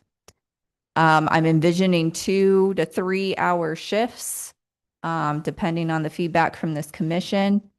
And you can sign up for 1, you can sign up for 2, you can work there all day. I just need generally 4 bodies at least per shift at the tent.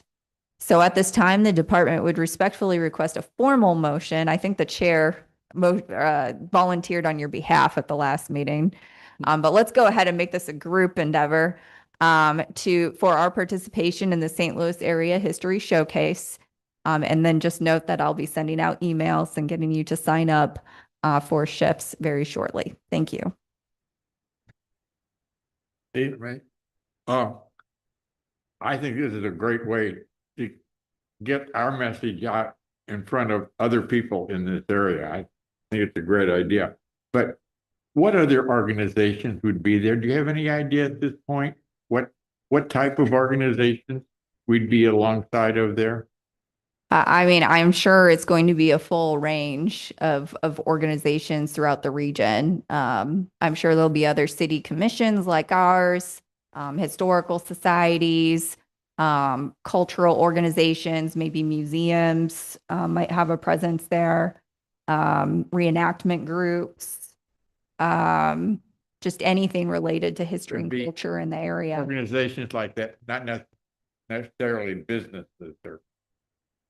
Yeah, I think it's focused more on history and cultural organizations. Nonprofit organization rather than. Yes, I would envision it as a giant history fair for the St. Louis area. Yeah. We'll be there. I am. Make a motion for Wildwood participation in the St. Louis Area History Showcase. Yes. Okay. Thank you. All in favor? Do we need a second? I thought you said. A second. Okay, thank you. All in favor? Aye. Aye. All opposed? Yes. Thank you. Vote, I didn't even know we did that. Did we get the honorary vote? Did you say? Sounds like we have enthusiastic participation. I appreciate it. I'll be sending out emails as we get closer, but please do mark your calendars and save this date and plan to participate for at least a couple hours. That would be very much appreciated. Is that Thank Robin? you. I see nowhere on here where you booked the 2 separate 1 hour downpours of rain through the middle of this. We will be planning our, contingency plan this year and having like a plastic tub or something there just in case we need to throw everything in there at the last minute. We do learn from prior experiences. Thank you, though.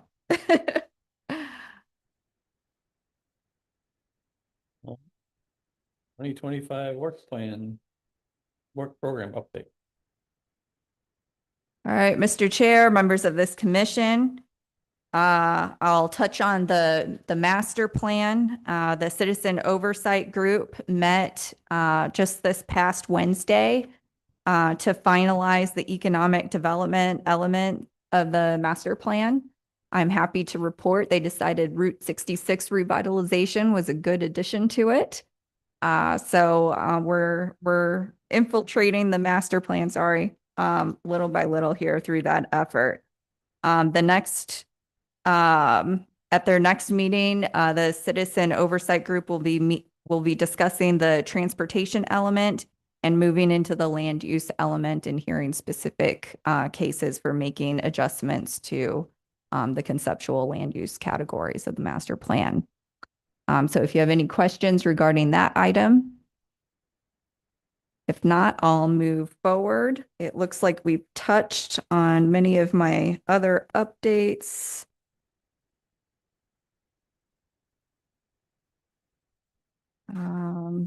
Yes. So at this time, the department will just respectfully ask if there's any question you have about any item that's currently listed on our work program.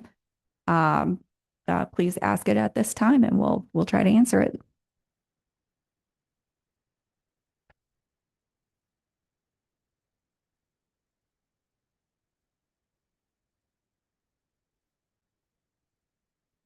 If not, That's unfair, there are.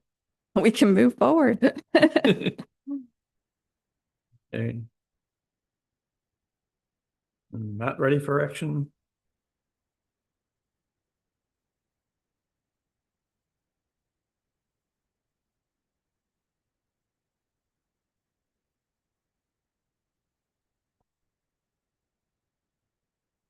The National Underground Railroad Network. Well, we typically, yeah, if it's under not ready for Okay. action, it means So they're we're going not to- ready to talk about it. We're in new business. We are ready to talk about the proposed 2026 work program. That on It's under new business. there? Okay. All right, Mr. Chair, members of this commission, you may remember that we deferred the proposed 2026 work program item to this meeting from the last meeting because we were running a little long and we wanted to spend some time on this. And perhaps the reason we didn't have too many questions about 2025 is because we're ready to move into 2026. So I would ask you all to find this in your agenda packets because I don't have a presentation for you tonight. And I'd just like to touch on some of the newer items that we're adding to the proposed work program for your endorsement. So of course, we'll continue to work towards completion of our citywide preservation plan for the city of Wildwood. That's still #1 on our list. And we're continuing to participate in the City of Wildwood's master plan update and make sure that historic preservation goals and action items are integrated into it. We're very excited to start the reconstruction of the Essen Log Cabin, which includes bringing the logs to Village Green. And we're continuing to pursue listing of relevant sites to the National Underground Railroad Network to Freedom program, which now particularly includes the Mount Pleasant Baptist Church and Cemetery site. So we're still finishing that nomination process because the other site has been designated. Number 5 on this list is to continue to plan and begin executing activities for Route 66 100th anniversary celebration in Wildwood. As noted earlier, we are in full swing. Okay, so the biggest new item on this list, and we've already talked about it at length, is we are developing and executing a planning process for an African American heritage trail along the existing Monarch Chesterfield Levee Trail in northern Wildwood, and that's why we've submitted an application for a grant.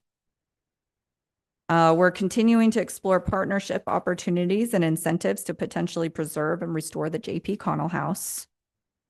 We're completing additional research and website development content relevant to the United States Colored Troops historic marker. And it looks like we may make a change to that item and put 2027 versus 2026 for installing the marker and hosting an unveiling ceremony for it. Number 9, implement a process for the recruitment of 1 additional youth member. We are currently in the process of that, and I'll discuss that in the next item. Number 10, research and develop a proposed city-administered grant program supporting property maintenance, rehabilitation, and restoration projects for historic buildings, particularly those located along Route 66. While the anticipated funding to be allotted to the program has been delayed, we do believe it would be beneficial to go ahead and get all the program components in place so that we have something formal to propose when the funding is there. Number 11, we are attending the National Alliance on Preservation Commission's forum event this year in Minneapolis. We did receive a grant from the Historic Preservation State Historic Preservation Office to do so. So that will be a big event for us this year in July. Number 12, pursue additional memorial tribute program nominations.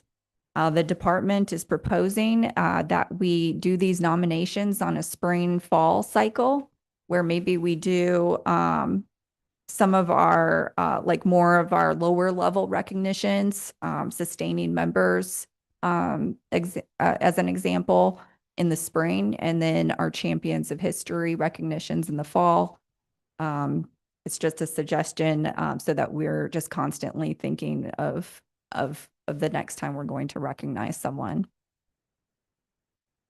I guess the department would respectfully ask for feedback on that particular item. Does that make sense? Well, having a biannual cycle for memorial tribute recognitions.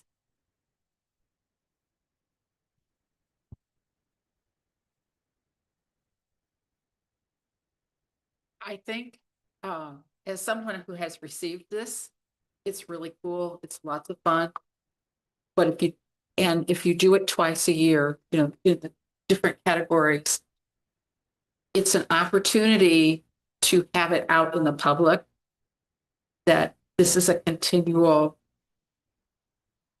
thing going on, that the more times we make it known that we're recognizing people or events or things like that, there will be more opportunity to have more people join us in this process of work and recognition. And the more recognition, the more people talk about it. And so I think it feeds on itself. So I think that 2 times a year would be a good thing. Spring, we've got something new to look forward to in the fall. It's just a nice, but it's the PR part of it. It's that drive, so that you kind of have to do something all the time. It's like launching a book. You can't just launch it and let it die. You have to keep on working it to the point where it sustains itself. So that's where the city history book is right now. It is almost to the point that it will in a couple of years, it will sustain itself. But until then, I find different markets to send it to. I find other people to talk to, just, and wider outside of Wildwood so that it is recognized on a national level. And that feeds back here. So it's the same kind of thing with our programs. We have to keep it out in the general public that they realize what we're doing and why we're doing it. The why is the biggest part. And I think the other reason between splitting it into two different times of year is just so you don't have a champion of history recognition next to a sustaining member recognition. It just makes it more meaningful to both parties and no one's overshadowing.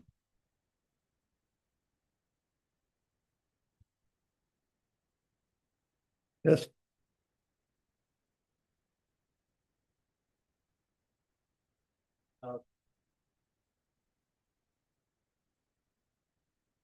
Well.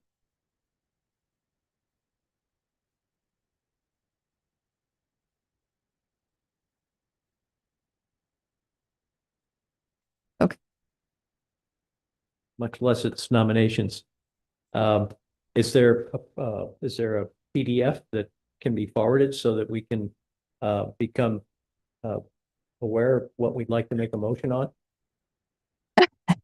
Councilmember Mabry, the department would be happy to share a PDF application and overview of the program with you. There's also a webpage on the Historic Preservation Commission's website that I can link and send out in an email to commission members that has some of our previous recognitions. Ms. Von Gruben has a biography on the page, and Paul will help me. Yes, his biography is on the page as well, and it describes the program. So I'll go ahead and send out some information, and we can revisit this item at a future meeting. I just wanted to hear a little feedback. Thank you.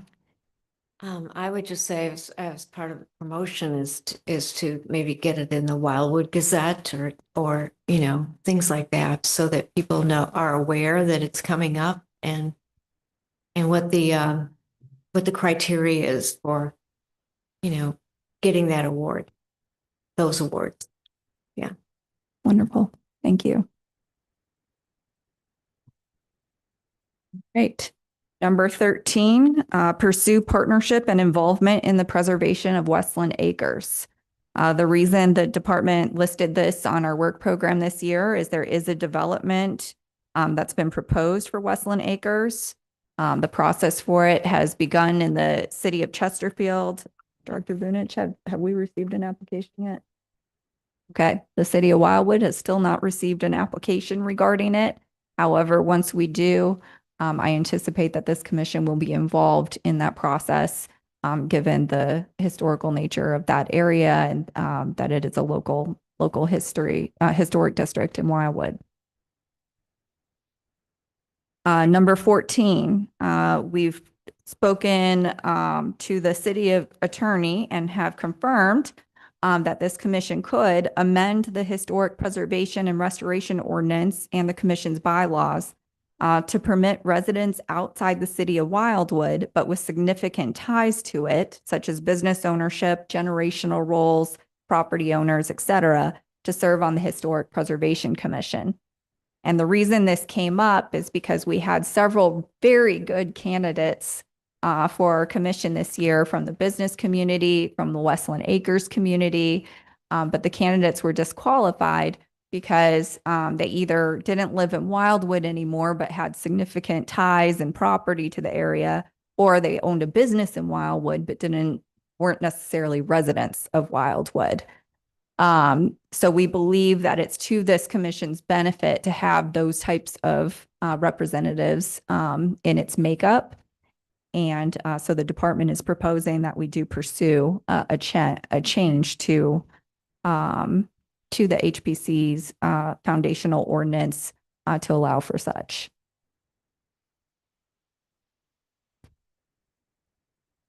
Any comments? Okay, I'll go. You need a motion? Well, This- Oh, no. before you move, Um, my comment is, my observation has always been that people who live in an area are invested in the area. And if what you're looking for is expertise, we can go searching for expertise. But I generally do not think it's a good idea to encourage people who don't live in the area to join the commission. That's one opinion, just mine.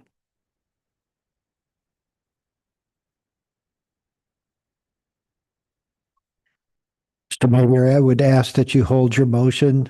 This is a work program item. There needs to be some additional discussions with the city attorney, with the mayor and others, and then bring back something to you in written form so you can react to it. Thank you. That's good. It's not ready for prime time.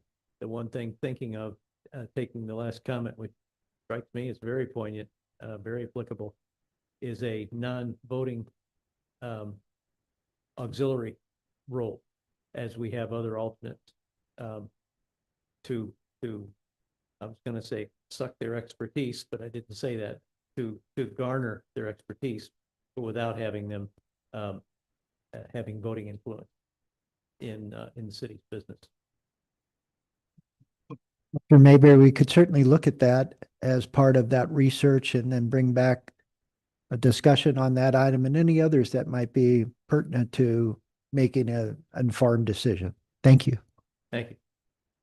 Yes, so it should be clarified that at this time, all of these are work program items. That means anything on here is something we're working towards, and it means all that discussion is going to happen as part of that work.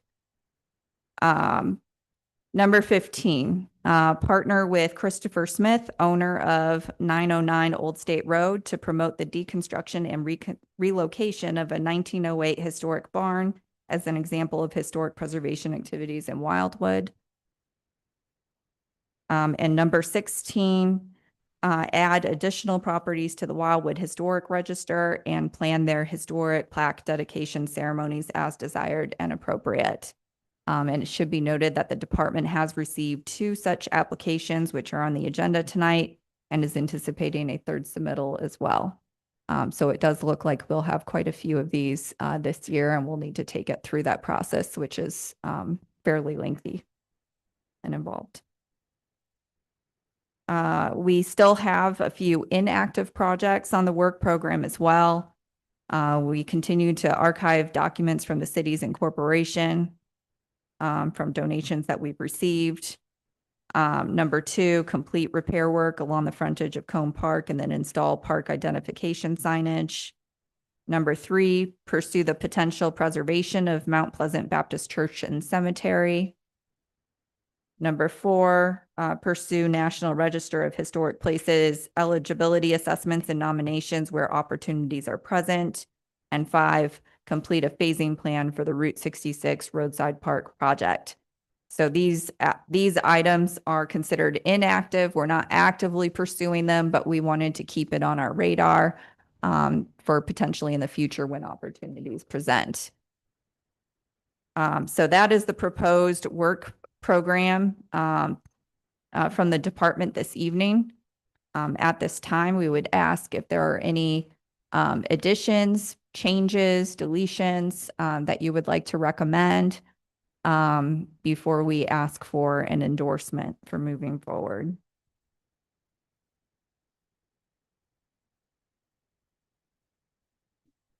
Mr. Chair, I have a suggestion.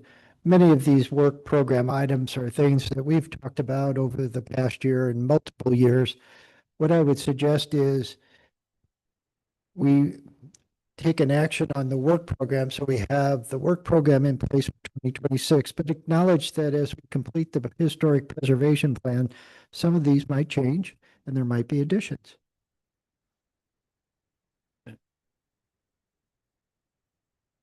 So this has happened for several years, so they just keep getting moved down the line. And it will continue.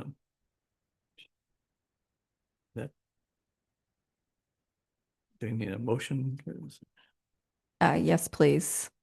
If there are no further comments, or revisions suggested, then we would respectfully request an endorsement or motion to move forward with this or adopt this work program as a commission. If we have a motion to adopt the work program as presented.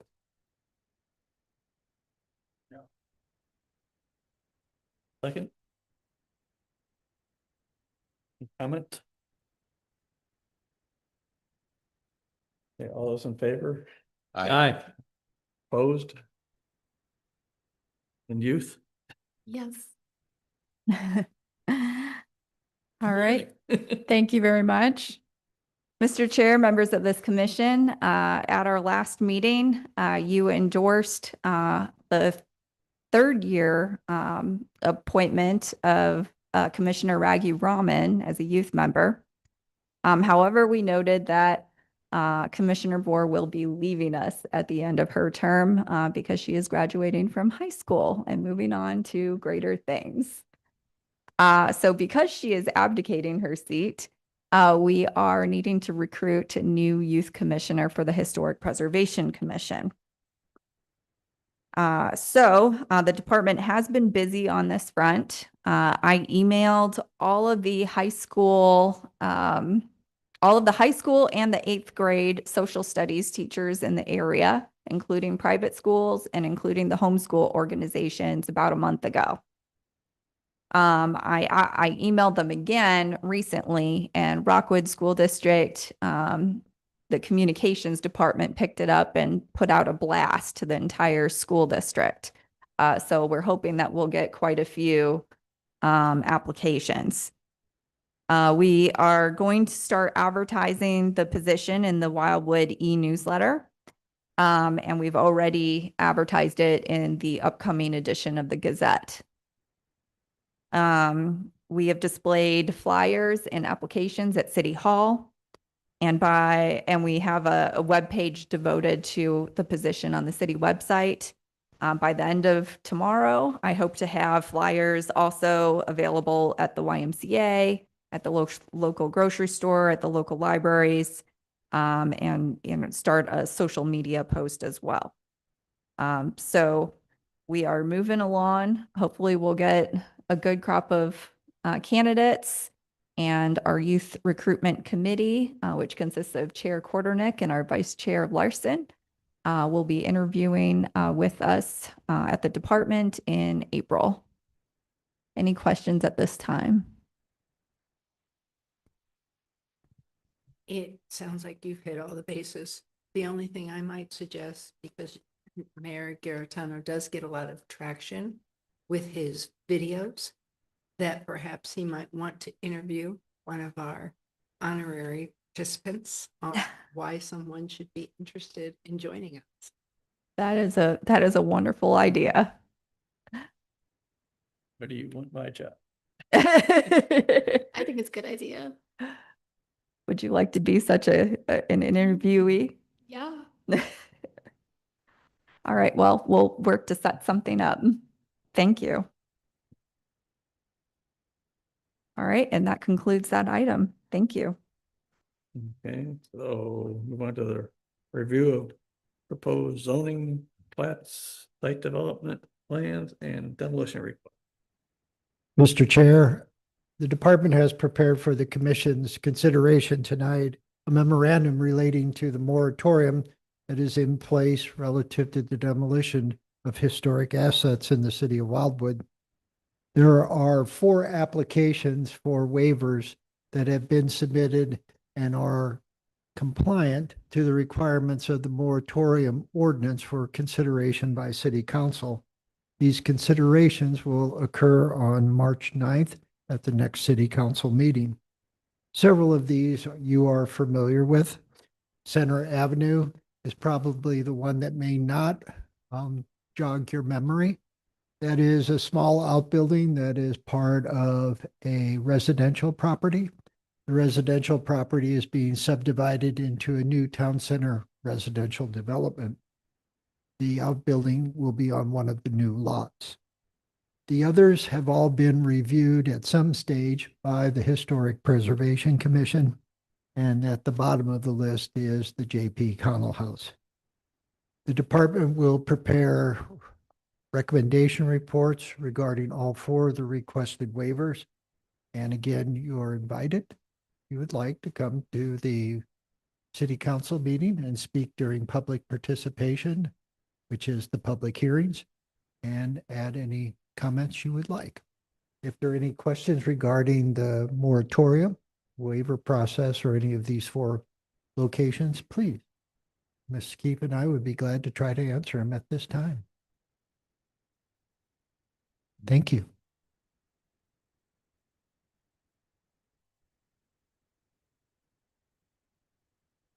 Move on to other matters consideration.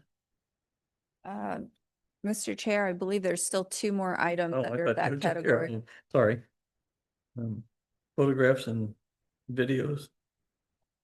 All right, Mr. Chair, members of the commission, I'm going to stay at my seat for this one because I have quite a few items to pull up on the share screen. But as you may recall, this commission visited 909 Old State Road at the beginning of January. I met with the new owner of a property with a historic barn on it. This barn was built, according to him, in 1908. And the historic dwelling and a couple other buildings had actually been removed just a couple years prior after a house fire. But anyway, at the site visit, this commission, the owner informed this commission that the plan for the barn was to actually deconstruct it and reconstruct it on a friend's property in Jefferson County. And he offered to provide time-lapse videos and other footage to the commission to help promote this alternative to our demolition project that he was doing.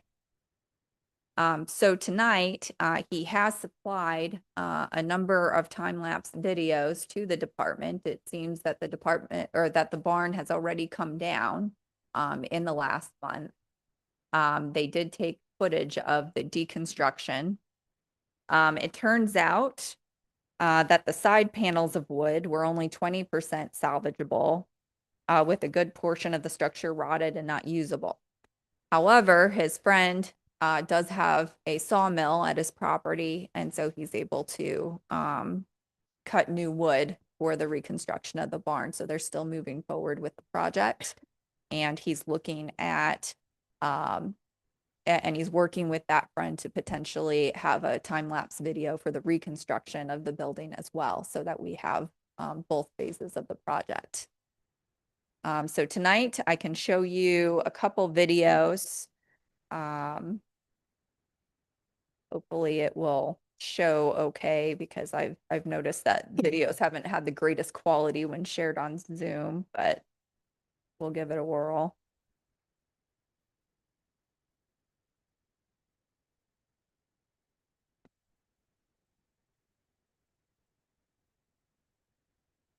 Okay, so we'll optimize for video sharing. Share.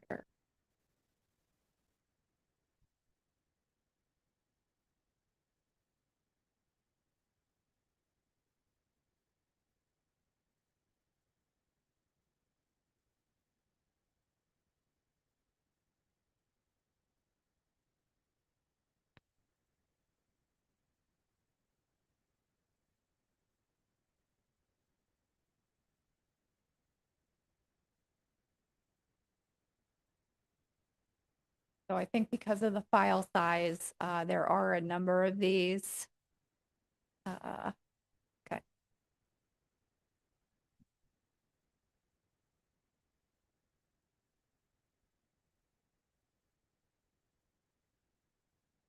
Ms. Keefe, I have a question for you. Sure. My memory perhaps is incorrect, but I thought that at some point we were told he didn't submit his application for demolition before the moratorium took a vote, or was that Maple Avenue? Am I confusing the two? I will defer to Director Vunich on this particular matter. My understanding and again, we'll double check, that the application had been filed prior to the council acting on the moratorium and it becoming effective. As you know, with many of our ordinances, it's a matter of 2 readings, which entails in some instances up to 2 months. So I'll double check that, but obviously if we missed that, that's a major error. My apologies to the commission. I think it was something that was inevitable and had to happen. But when we did visit the site, it was apparent that a lot of work had been done that shouldn't have been done, should not have been done prior to following the proper procedures. But I am grateful that they're able to use these materials elsewhere to the extent they are salvageable.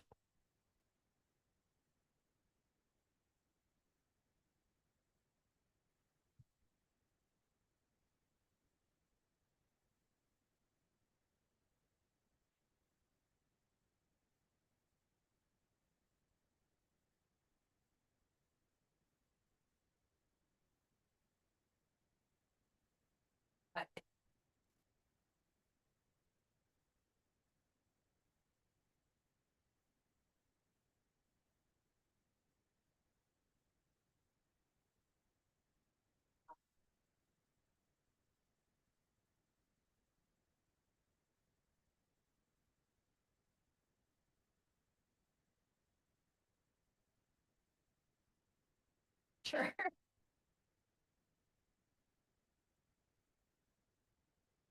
Has there been any comment or feedback from the residents in the area about removal of this barn? Just out of curiosity. Any objections? I noticed myself, it's a terribly busy corner and it was frightful trying to make a left turn out of there. So maybe perhaps people were actually glad to see it gone, but Well, we did hear this matter at the Board of Adjustment, and I don't believe the barn ever came up. I think generally the sentiment was positive about moving forward with a single-family dwelling on the lot. There were some concerns about what he was requesting, which was to put a temporary storage container on the lot prior to construction. But most people were largely supportive of it as long as he met certain criteria, which the Board of Adjustment was able to do as part of its action. But as far as the barn, I don't remember hearing any comments specific to the barn. Will we be seeing a video of what they, erect on this other site? Yes, Mr. Smith expressed interest in working with his friend to do a time-lapse video for the reconstruction of the barn as well. I don't know how feasible that will be, but I know he's interested in giving us the other side of the story also. So does this become archive information then at this point? I think the idea is to wait until the reconstruction and then maybe we can do some social media engagement with the whole project, the deconstruction of the barn and then the reconstruction of it on the friend's property, and then be able to, do an educational piece for the community is my thought. But if there's any feedback from this commission or ideas, we'd certainly welcome them.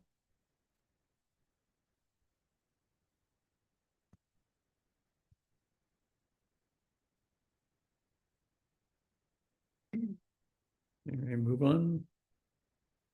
Proposal for the preservation of the JP Connell House.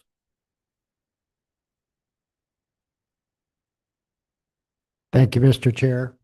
Mr. Chair and members of the Planning and Zoning Commission. It is a land use issue. Mr. Chair and members of the Historic Preservation Commission. Department has prepared for your consideration a recommendation report regarding a proposed incentive package that would be conditioned on the adoption of the historic land use category for this particular property. I do want to note that I appreciate the commission's action at the January meeting where it delayed taking a formal and final action on the proposal from the property owner relative to the preservation of JP Connell House. Obviously, that action carried risk with it, and those risks, obviously, have come to fruition, as you can see, with the application of a demolition permit and a waiver request to our city council. This is a difficult proposal in many regards because the property owner has requested certain zoning incentives that are very contrary to the existing land use pattern that has developed in the area, as well as what our current master plan land use category anticipates for the development of this site. However, as the report notes near its conclusion, the loss of the Marycliff residence was very difficult for many in the city, and certainly a loss to the larger historic preservation community.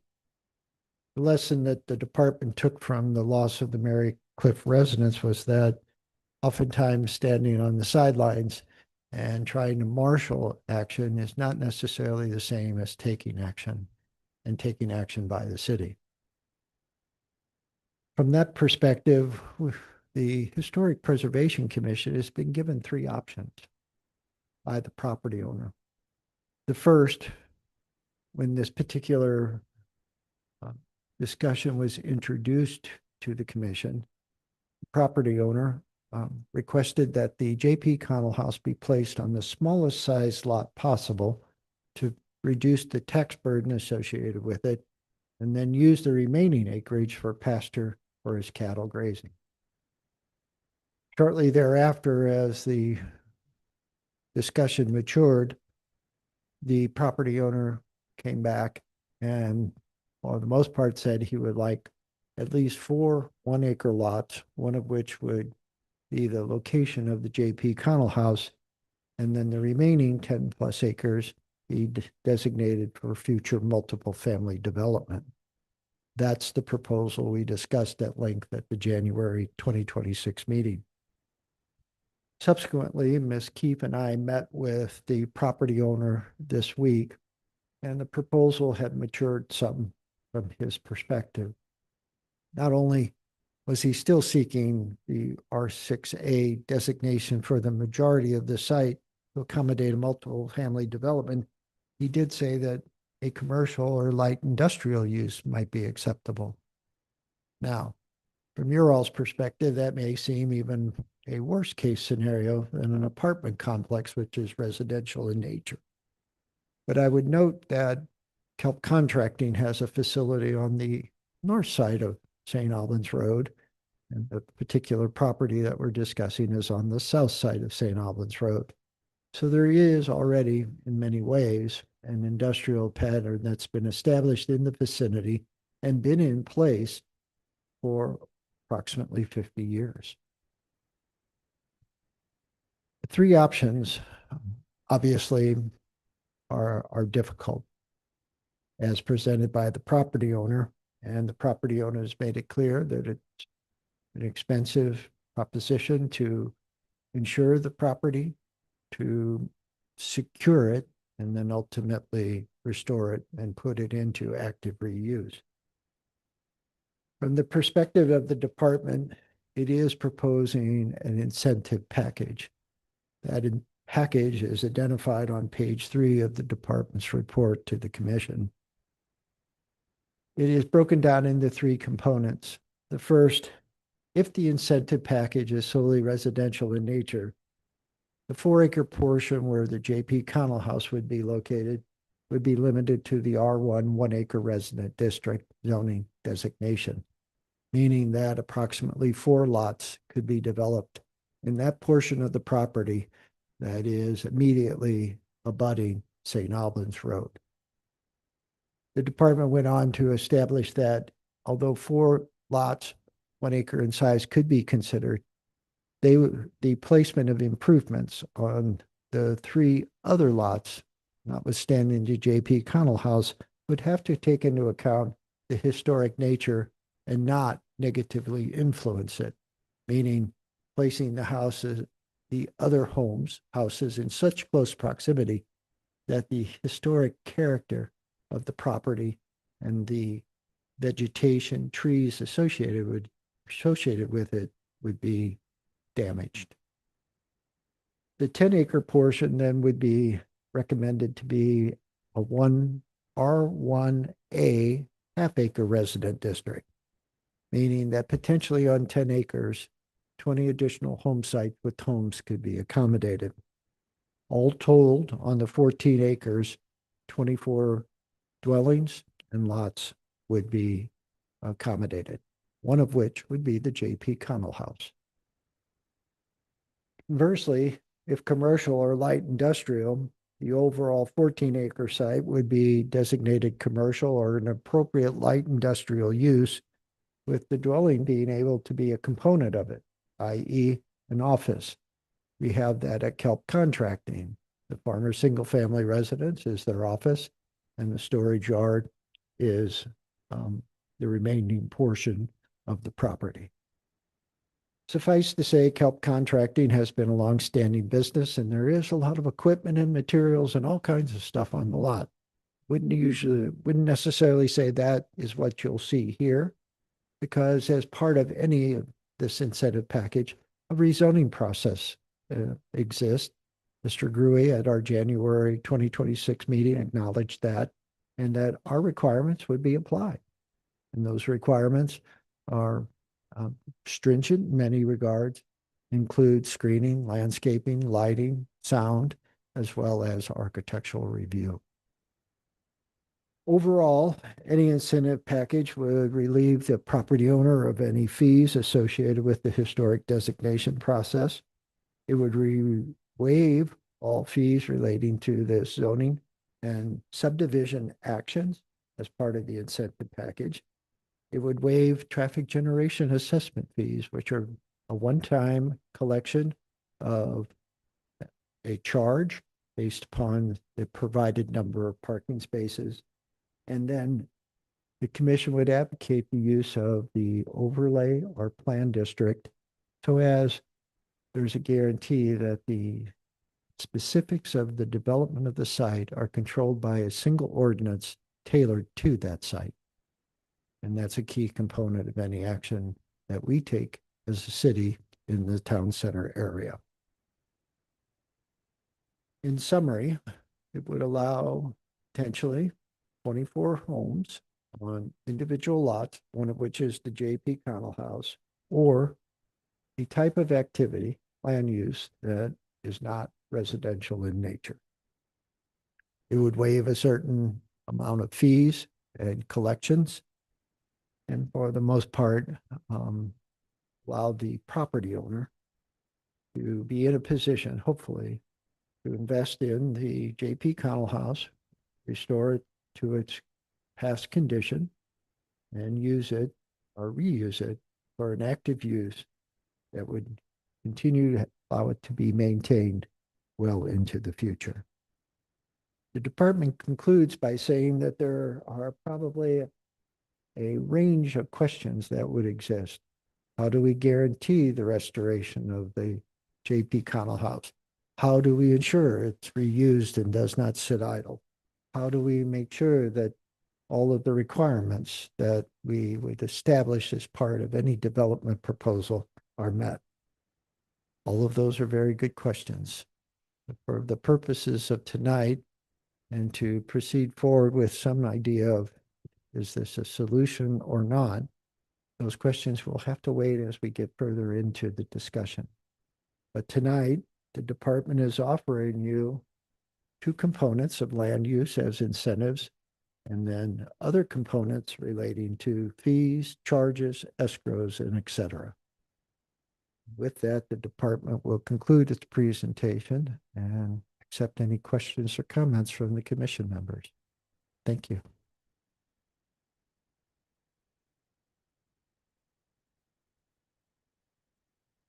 Well, I'm certain the report isn't that good, so let's hear what you're thinking. Just curious, the estimate of the dollar benefit of the incentives? Pardon, sir? The estimate of the dollar benefit of all the incentives put together, rough? You'll be relatively surprised. The cost of our zoning and subdivision actions are in the vicinity of about $300 per application. There are some additional charges for the number of houses, but it's $50. So at 23, it's approximately another 1,000.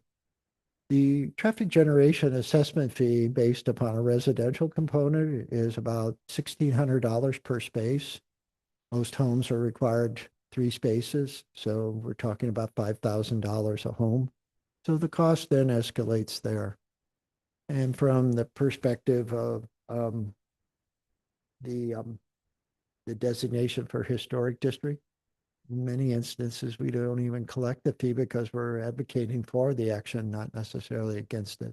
But there is a nominal fee.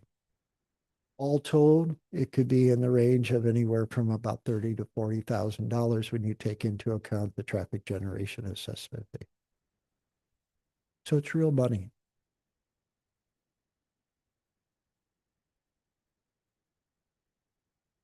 Here.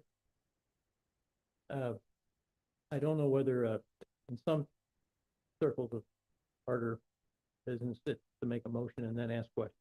I'd like to know if we can get the Director Gunich, is it also protocol and commission based to be in a position to ask a lot of questions that culminate in a motion?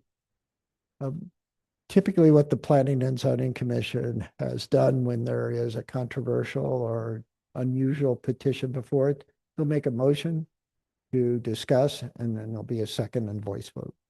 Thereafter, if the discussion concludes, then a formal motion relative to action can then be taken.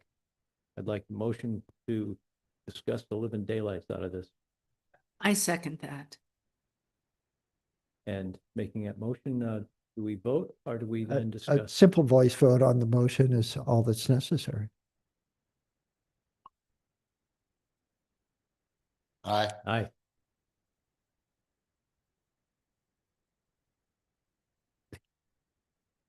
Thank you, Chair. Whether it's a curse or a blessing, having served on St. Louis County Planning and Zoning Commission for 4.5 years at the unfortunate time of the early 90s, from 89 to 94, when exactly the types of proposals being made, developments being put together and then approved by St. Louis County, when this was still just far west county, very seldom ever traveled to by anyone else in St. Louis County. We see the product of those actions and those developments on our city. And I saw that. Within a year and a half of building and moving out here, it was somehow decided by St. Louis County that I should be commissioned as a commissioner by whatever activity or actions I had participated in or caused. And I am taking exactly that history and applying it to a real long study of this, of what this is. This could be considered really very bad, or it could be considered just very, very difficult to decide. I'm going to pick the latter, but I'm very highly opinionated on this. Really would like to hear a whole lot of other people's opinions without clouding up the room with a whole bunch of my opinions from 30 years ago. But I'll be glad to give it my all, because I've got some really strong ideas that I think work, that I think protect the city, first of all. That every action I've ever taken is safety for the city first. I don't care about cost. I don't care about others' profit. I really care about responsible zoning and responsible development. Didn't see a whole lot of that 35 years ago, but everything I've seen after our city's incorporation, which coincidentally was about a year after I left the commission, has been the right way that my wife and I saw this city should grow up. Now it's grown up that way.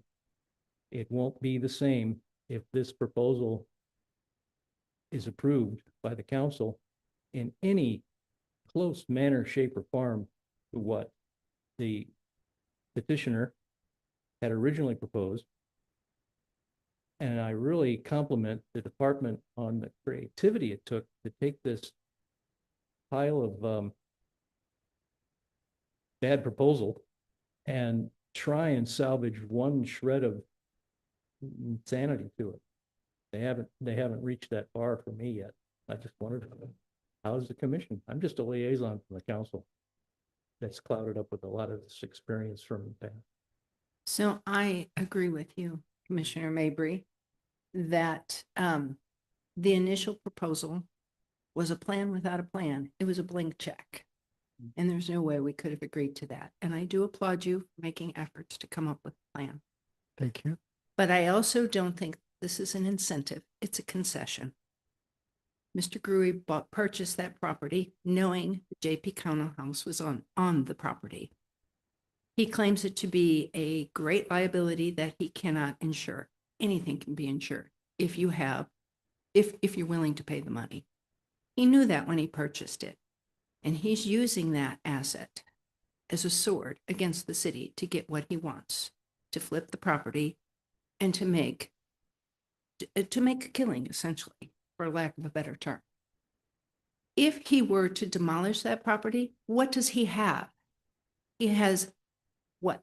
Enough for four houses. That's it.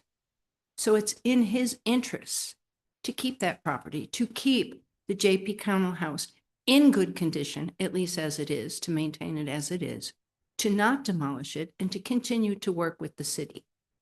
So to divide that property into these tiny little lots, if somebody wanted a half-acre lot, live in the city, not in the country. We are in the country.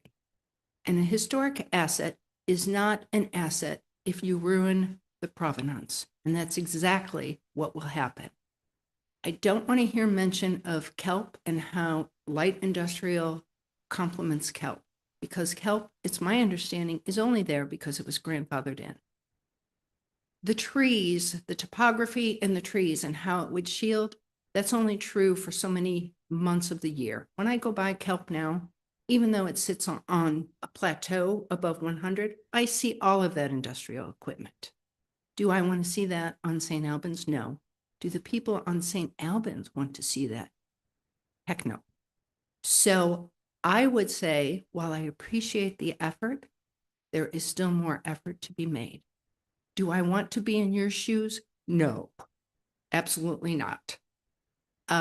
But the way it sits right now, there is no way that I could agree with the current incentive plan. Thank you.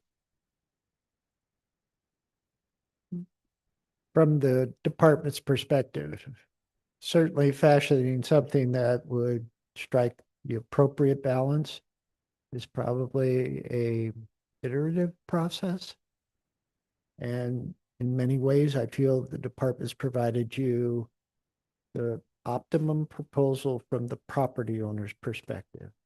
I'm counting on the Historic Preservation Commission to tamp down where the department may have gone too far or not far enough in terms of potential restrictions.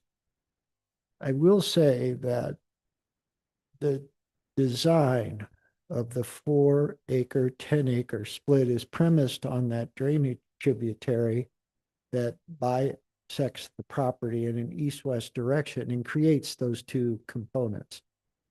So I'm less worried about the 4 acres to the north side of that tributary and abutting St. Albans Road, because there's a natural buffer. It's a heavily wooded buffer.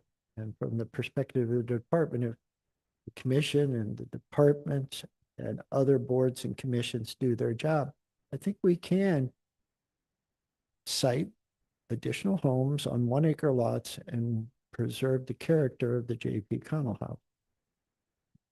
The 10-acre is the one that's the fly in the ointment, and I think your frustration, and not in a bad way, relative to how we save this, I think, one-of-a-kind asset, is justified, because is light industrial or some commercial entity the best case scenario there? No.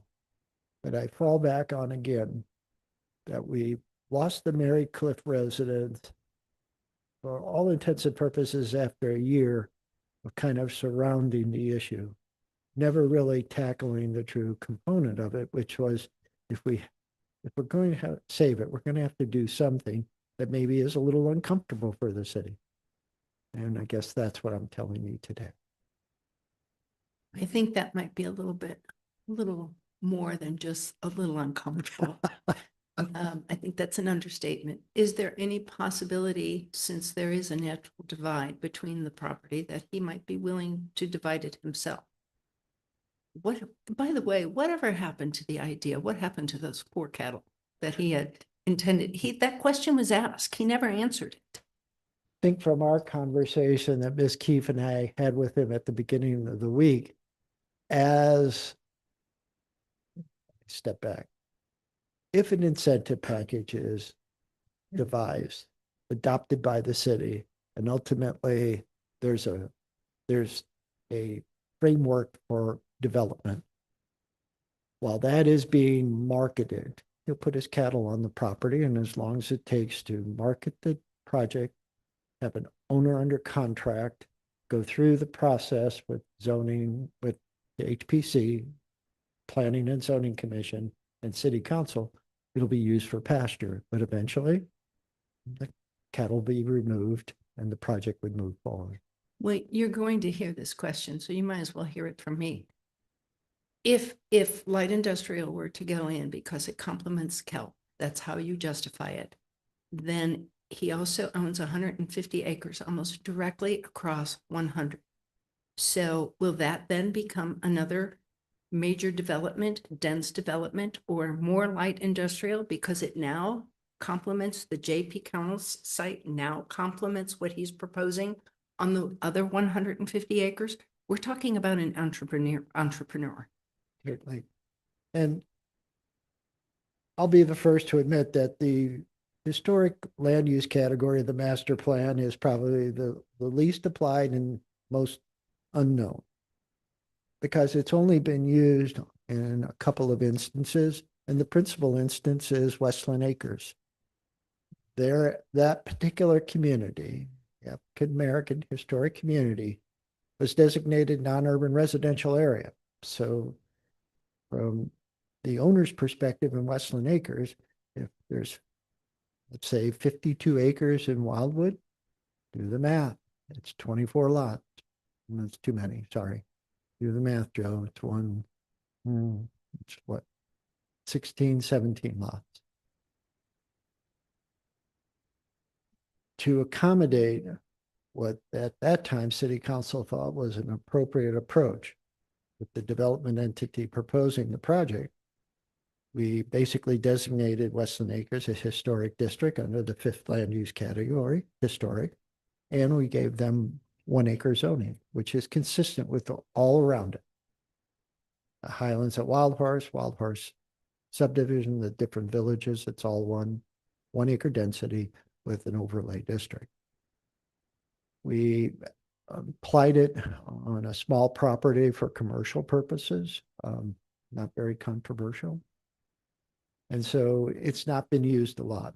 So I guess what I'm saying is it is not intended to create a pattern. It's intended to address the outliers that have a historic asset that's worth the risk.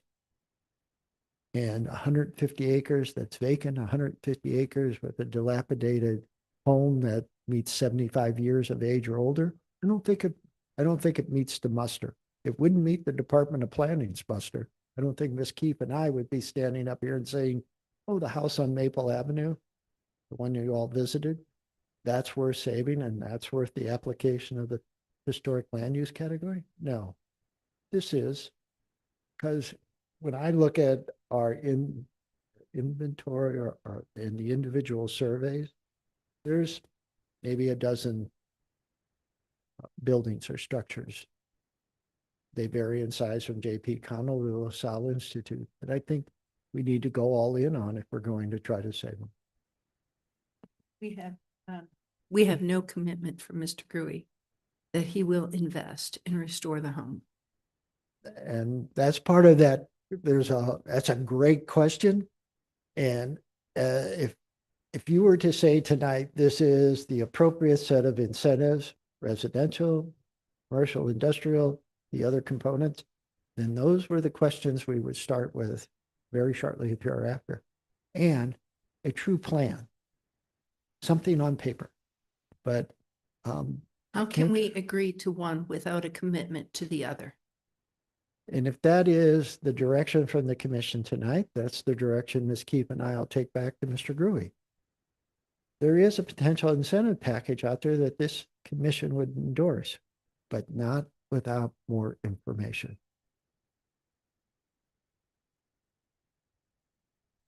Yeah, if you're looking at me to speak.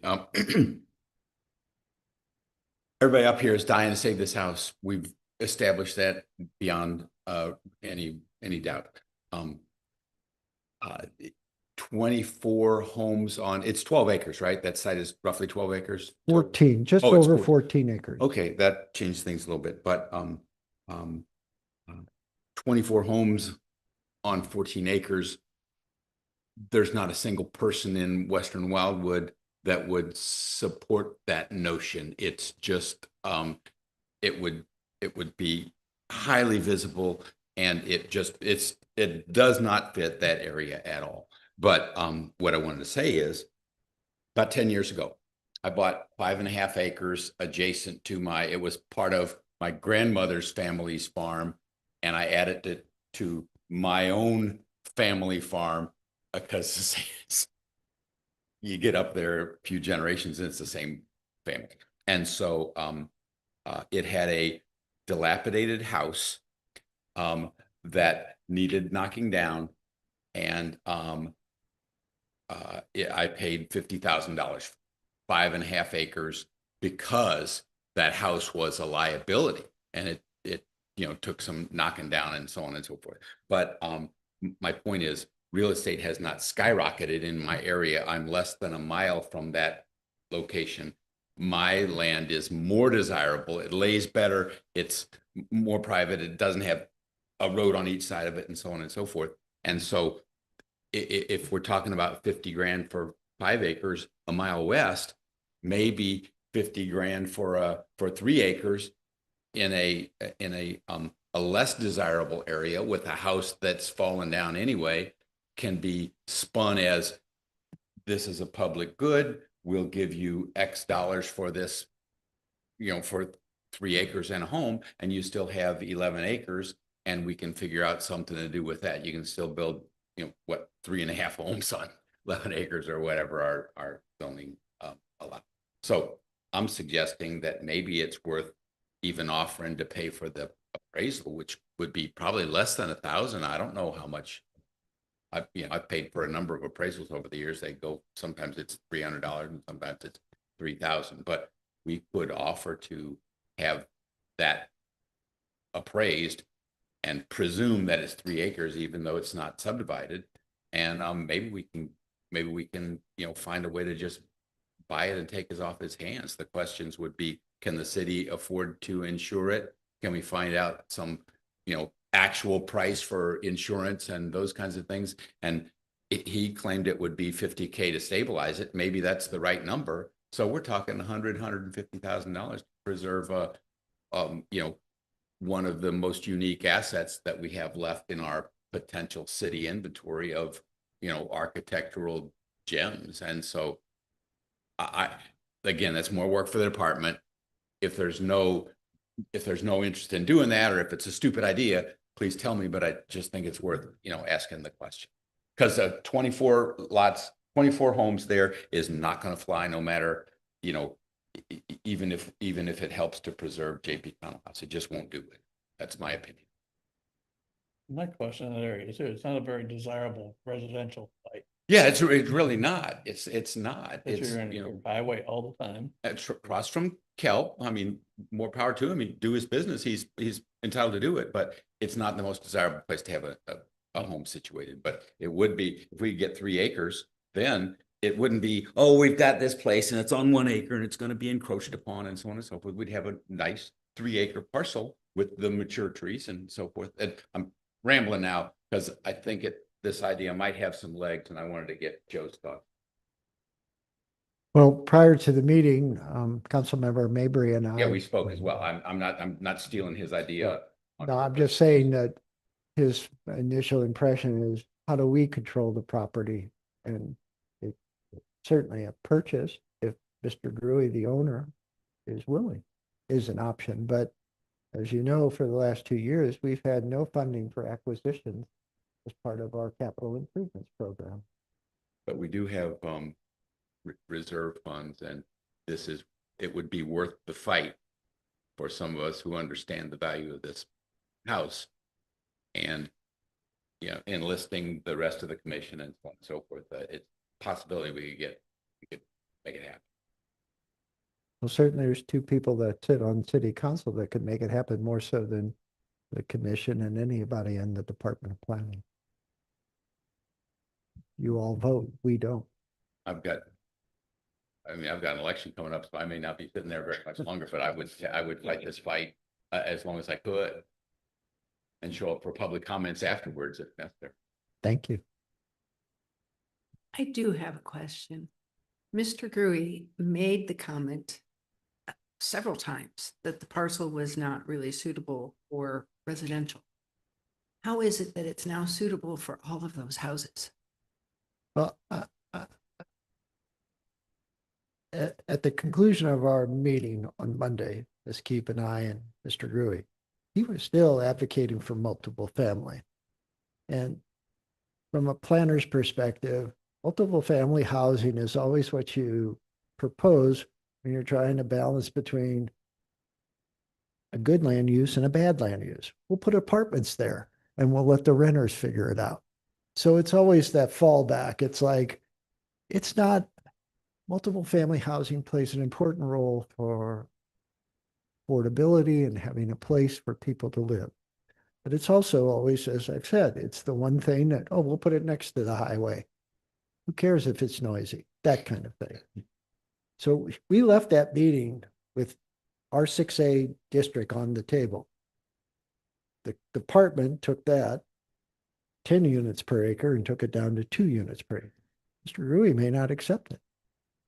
I'm hearing from this commission, you're not accepting it.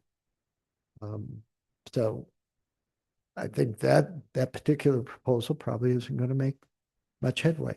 And from the department's perspective, I'm hearing potential purchase of a portion of the property and offsetting his cost to purchase, and then relieving him of the liability concern that he spoke to often. And then if there are other thoughts. I think one of the things that the city can do to help him, if in fact liability is such a major concern, is to give him a permit to erect a very tall chain link fence to keep people out. There are a multitude of ways to protect your property. Right. And obviously, insurance is just a component of that. Correct. I asked him that question. He goes, well, I have to get a permit to. Okay. You can get those. Let's give him one. If your fence is over 6 feet in height, we consider it a structure. And so from a structure standpoint, yes, you need a permit. Do we deny permits? No. If as a structure, it has to adhere to the setbacks. Setbacks wouldn't be onerous to protect J.P. Connell House. I can assure you. So. I think the property's best suited for what he said, raise cattle on it.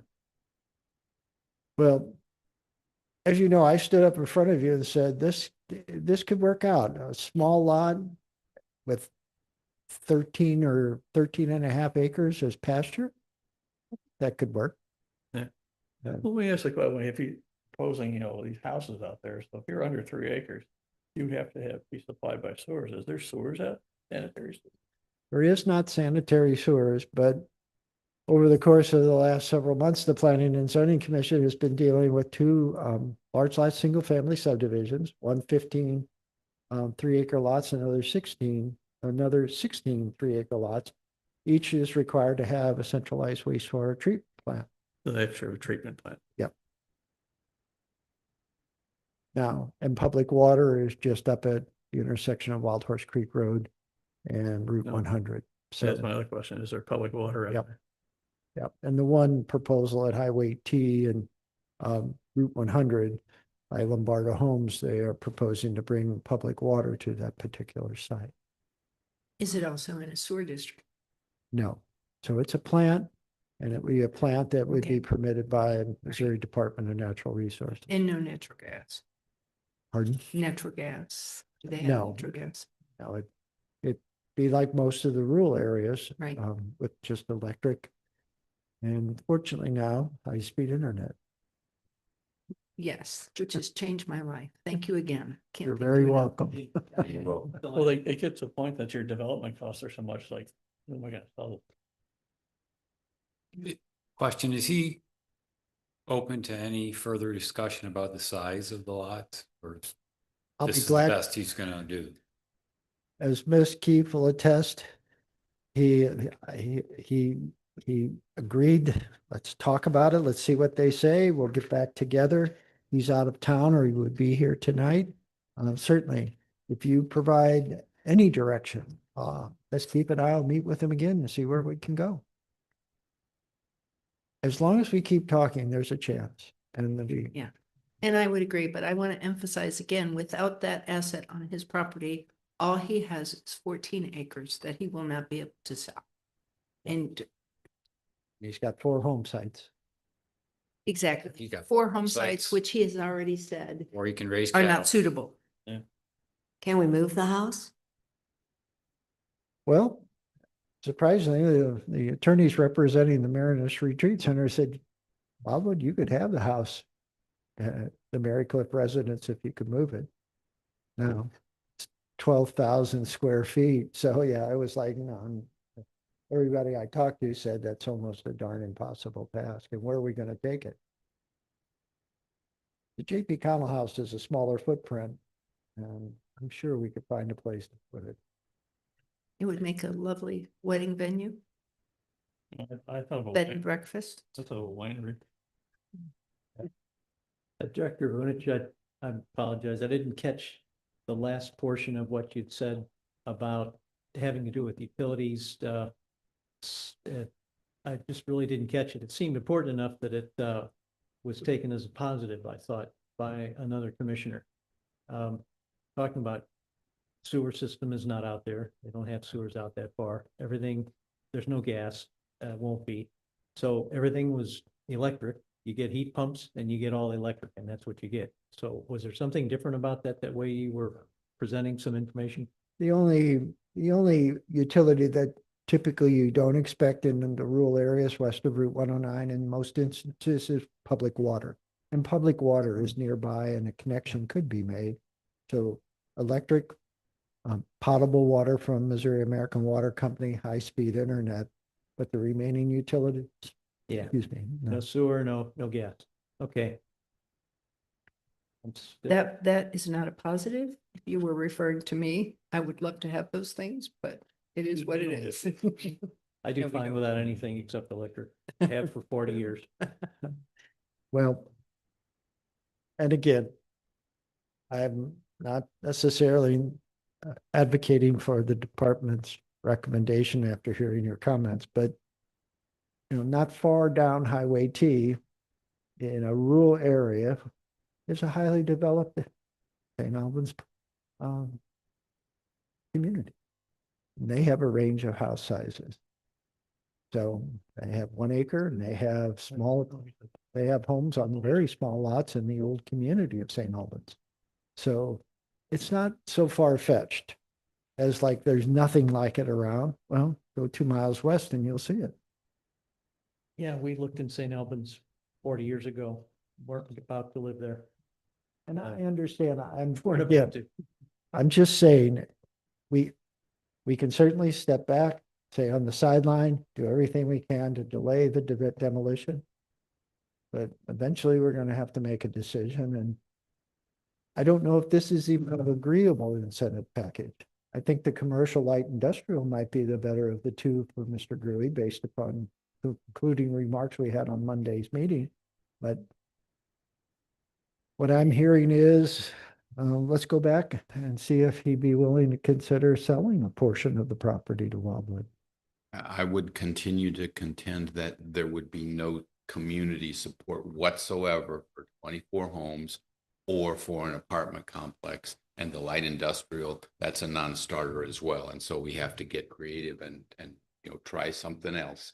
And a home on 1 acre, it's too constrained from several perspectives, not the least of which is the septic system. We need to have a septic system. It's tough to shoehorn everything into that existing location and get driveway in and get probably a garage and so on, if we're doing it right. So a 3 acre parcel makes some sense, and it would be a benefit to the community.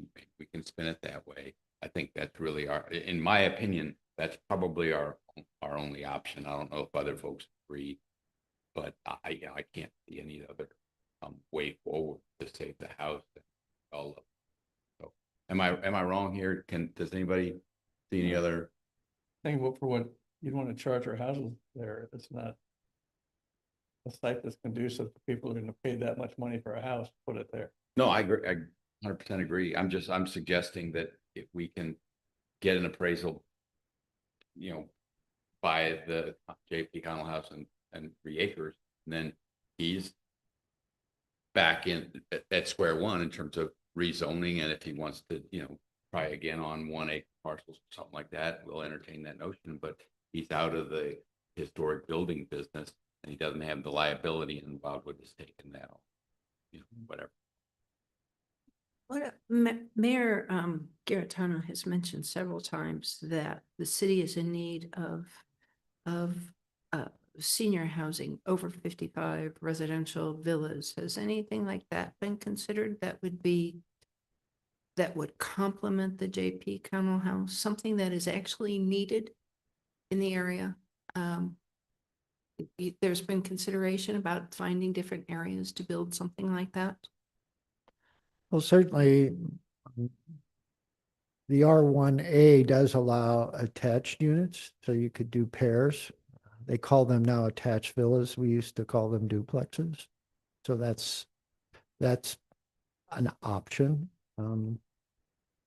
Town Center, we actually have our first villa proposal. Right. That we considered this week at the Development and Zoning Review Committee. So I would think that would be exciting to people who are preparing to downsize, but don't necessarily want to move back into the city. certainly, I think consistently over the years, the one question I get from residents in the large lot area is, I don't want to leave Wildwood, but I don't need 3 acres anymore in this house. My kids are gone. And I always direct them toward Town Center, but it's all single family detached and it's not necessarily maintenance free. We're not necessarily talking about 24, 48, or 100, but it would be something that would be of sufficient quality and price that would complement the area. But I could see that being possibly an alternative for an over 55 or. So can I jump on that? Sure. Because I think that idea has some legs as well, because you could, if they are attached in high density, one high density construction, they can be hidden from Old Manchester and from Highway 100, and people coming in from the west wouldn't see them. And it would, we'd get the best of both worlds, because we would add to the over 55 housing. We would have a nice development. He could make his money on the land. It would be higher density than people could support. But if it's a proposal that shoehorns them in behind the existing tree lines on both sides, I think that's a possibility there. So maybe, Joe, that's the package, something like that. But it would have to be designed ahead of time. I don't know if that can work. But Well, that's the other thing, is that the plan is to rezone for him to sell the property and to pass it off to someone else. I didn't get that. I thought he wanted He's to not develop it going to himself. develop it himself. Oh, So yes, there would have to be a Yeah. commitment that when sold, it would be sold as this is the package. This is what we agreed to. Yeah, just And we- sketch out the area where the. And we villas could go. do that. That overlay district or that plan district, we can set the parameters for development, the maximum number of units, the size, et cetera. And location on the site, right? Here's a line. Most definitely, I Put 'em in do the that with hayfield. setbacks. Put them in the cow field or the cow patch, whatever. There's ways to, obviously, there's ways to manage development so you get the outcome that you think is best based upon the site's characteristic and the surrounding road system and development pattern. So So are Yeah. you willing to take another cut at this? You betcha. Yeah, I mean, you've got some parameters now, so I don't want to overstep my boundaries here, but I would be willing to make a motion that we just send it back to you, having taken our input and come up with something else and, that's creative that you think we can live with, given the constraints we put on you about it can't be visible and et cetera, et cetera. Is that reasonable to everyone? Well, and I'll tip my hand, obviously on March 9th at the city council meeting, when we have the hearing on the waiver request for JP Connell House, the intent of the department is recommend to the city council not to approve it and let the process proceed forward. The completion of the historic preservation plan and its adoption. That'll give us additional time to work other alternatives. Any thoughts on residents in that area? Would they accept the over 55 unit? I'm in that area. And I just proposed it. And I'm in that area and I You're okay. support the idea conceptually. My concern is setting this precedent. That's my Because- concern too. mine Then too. why can't we do it over here now? Again, just remember, it's the historic land use category. That has to be adopted and in place before any incentive. No other land use category in the master plan offers that opportunity. And there has to be an asset worth preserving and accepting the risk. That'll be your decision. And I think you also said that this would be unique. In other words, it couldn't be duplicated necessarily. Because there's a lot of historic structures that people could buy on purpose once this is done and say, well, I want to do this and this and this.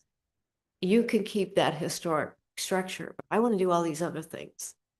So in the historic preservation plan, the draft you saw tonight, there's a list of those properties that I think are irreplaceable if they were to be lost. Mary Cliff was one, J.P. Connell, but between Esley Hamilton, who was the historian at St. Louis County, and the work that Michael Allen and his team did relative to our inventory, I would say that, again, there's probably 10 to 12. One's gone, Mary Cliff. We'll never be able to, I think, address LaSalle Institute with a proposal like this. I just think maybe one, maybe two more times we might be asked, but it's really up to you, the decision makers, to say, no, the asset isn't worth the outcome. And that's a tough decision. But when you're dealing with land use, always remember, once you approve it, it's there for a long, long, long, long time. I have to tell you, when I first read your proposal, I actually read it 3 times and outlined it to make sure that I understood what it was what you were proposing. That it made me sad because on the one hand, we were asking to preserve history. On the other hand, we were being asked to make history in a way I never thought I would be asked. And that is to change the landscape of west of 109 forever. So I think our goal here is, if we want to preserve, we have to minimize changing the landscape. And I actually hit upon the idea, and as Mayor Garitano 3 times now in Coffee with the Mayor, if you haven't been, you should come, has said we need senior housing, over 55 villas. And the fact of the matter is we do, because I'm tired of climbing the steps. Certainly. And again, I cannot, and just one last thing, and then I think we'll motion to postpone and send it. At our virtual open house, Sue Cullinane was on the screen. Sue Cullinane was one of the principal incorporators. She cut her, she'll bleed green, wildwood green. She moved out of the city because she couldn't find an alternative to a 3-acre lot and a 2-story home.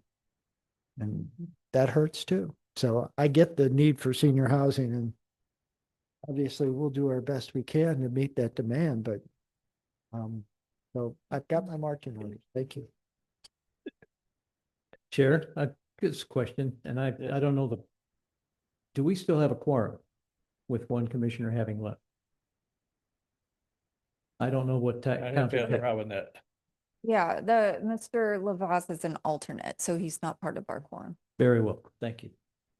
I would like just to offer that terrible experience from what I think Director Bunich touched on, but I didn't catch it all. The zoning doesn't go with the owner. The zoning doesn't go, and I think it was touched on by the commissioner also. Zoning goes with the property. And the zoning, is that what you were referring to? It lasts for a long. Was that it? Or was it something else you were referring to, lasting forever? That's it. Once you zone Okay. something, you're stuck with it until that owner says it. Or you take the proactive step and try to rezone it, which will land you in court. It was a PEU for the county, and it's an overlay district here, I think, if I'm not misstating that. And I spoke in the last setting of this type, and it was just an observation, but now I think it's being substantiated as more than just an observation. It's being understood that rezoning to an R6A or to an R4B or an R1F, whatever you do, lasts with that property forever. Long beyond the point where that owner has flipped it in 10 minutes or in 3 years, without ever having thought a cow would ever eat a piece of grass off of that land. I never imagined in my life that that would ever actually occur. Had a lot to do with the presentation than anything else. However, we rezoned that property, and what I observed last time was not just a variance to the zoning categories for both the master plan, which has been 30 years in the making, but also the historical preservation plan, which has the same basic tenets. We're violating, we're doing it in such a proud way that there's no reason for any developer or any resident to ever think that there's going to be a master plan that exists in the city of Wildwood or ever did, if it's so blithely and nonchalantly cast aside because of the wild dream of a developer who's going to flip that property the second they get that R6A. I had a actual motion for the development plan, which would become an overlay district. I like the idea of tasking Director Vunich to the point of his desperation and his eternal trauma, trying to get this thing to the point where we can get the owner developer to actually agree to an overlay district, which would agree to what I was going to very fully prepared to make as a motion on the development plan for that property, which would pass muster with the residents, with the master plan, with common sense, with the residents of far west Wildwood, where it seems two commissioners already live. I'd offer it, but it's going to be that, or I'll stay shut up and I'll let everybody just say, we don't need to hear his plan because he's got the whole thing mapped out. And just say, let Director Vunich do his worst to try to get this thing pulled around. Well, and again, this is a collaborative between the commission and the department. I value your input. We value your input. We need your input. You've given me some direction. We'll go back. We'll see what we come up with, and we'll return and let you know. But I need a motion to postpone, and we can proceed to the next items on the agenda. I move.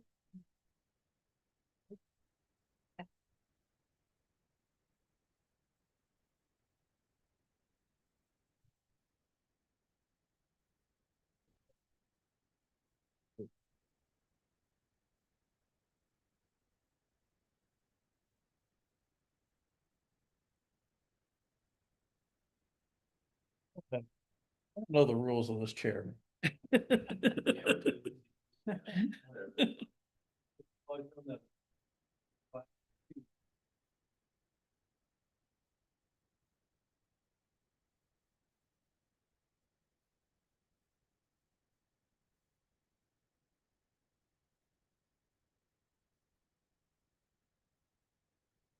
You're Vice president. You're a vice president. Yeah, right doing. So This is Mr. like a vice president. You're not going to do anything. Mr. Chair, Mr. Chair, we have a motion on the floor to postpone this item to a future meeting. If there is someone that would second it other than the chair, it would be much appreciated. I will second it. And your direction, as you know, is something in the center that's hidden from the passersby and preserves the JP Connell House. Those are the goals. So. I didn't want to interrupt, but it would be nice if they could use the JP Connell House as like a community center for the development, have happy hours or whatever. Yeah, they could incorporate the house into it. One step at a time. Yeah. Make it part of the development. Winery would be great. Anyway, all in favor of the motion? Aye. Aye. Opposed? Youth? All right, Mr. Chair, members of this commission, I'm going to keep this real brief. The department has received two applications for nomination of assets to the Wildwood Historic Register. They're both unique. They're both log cabins. One is a log cabin, part of a larger homestead and farmstead, which this commission toured a year or two ago. And the other is a dog trot cabin that is not the primary dwelling on the site. It was used as a crib or a barn at some point, and the owner would like to restore it and turn it into a pool storage facility, or at least that was what he last proposed. So both are very, very interesting assets, and you have information about them in your packets this evening, and you'll be hearing a lot more as we go through the process in the future where the department gives full presentation about the asset. So if you have any questions for me at this time, I can take them. Otherwise, you'll be hearing about these again.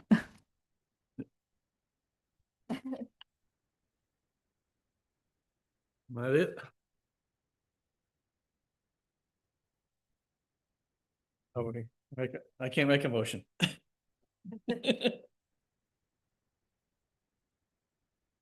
Anybody want to make a motion to adjourn? Oh, sure. Second, I second. all in favor? Aye. Opposed? Youth? Thank you all. We appreciate your time. We appreciate your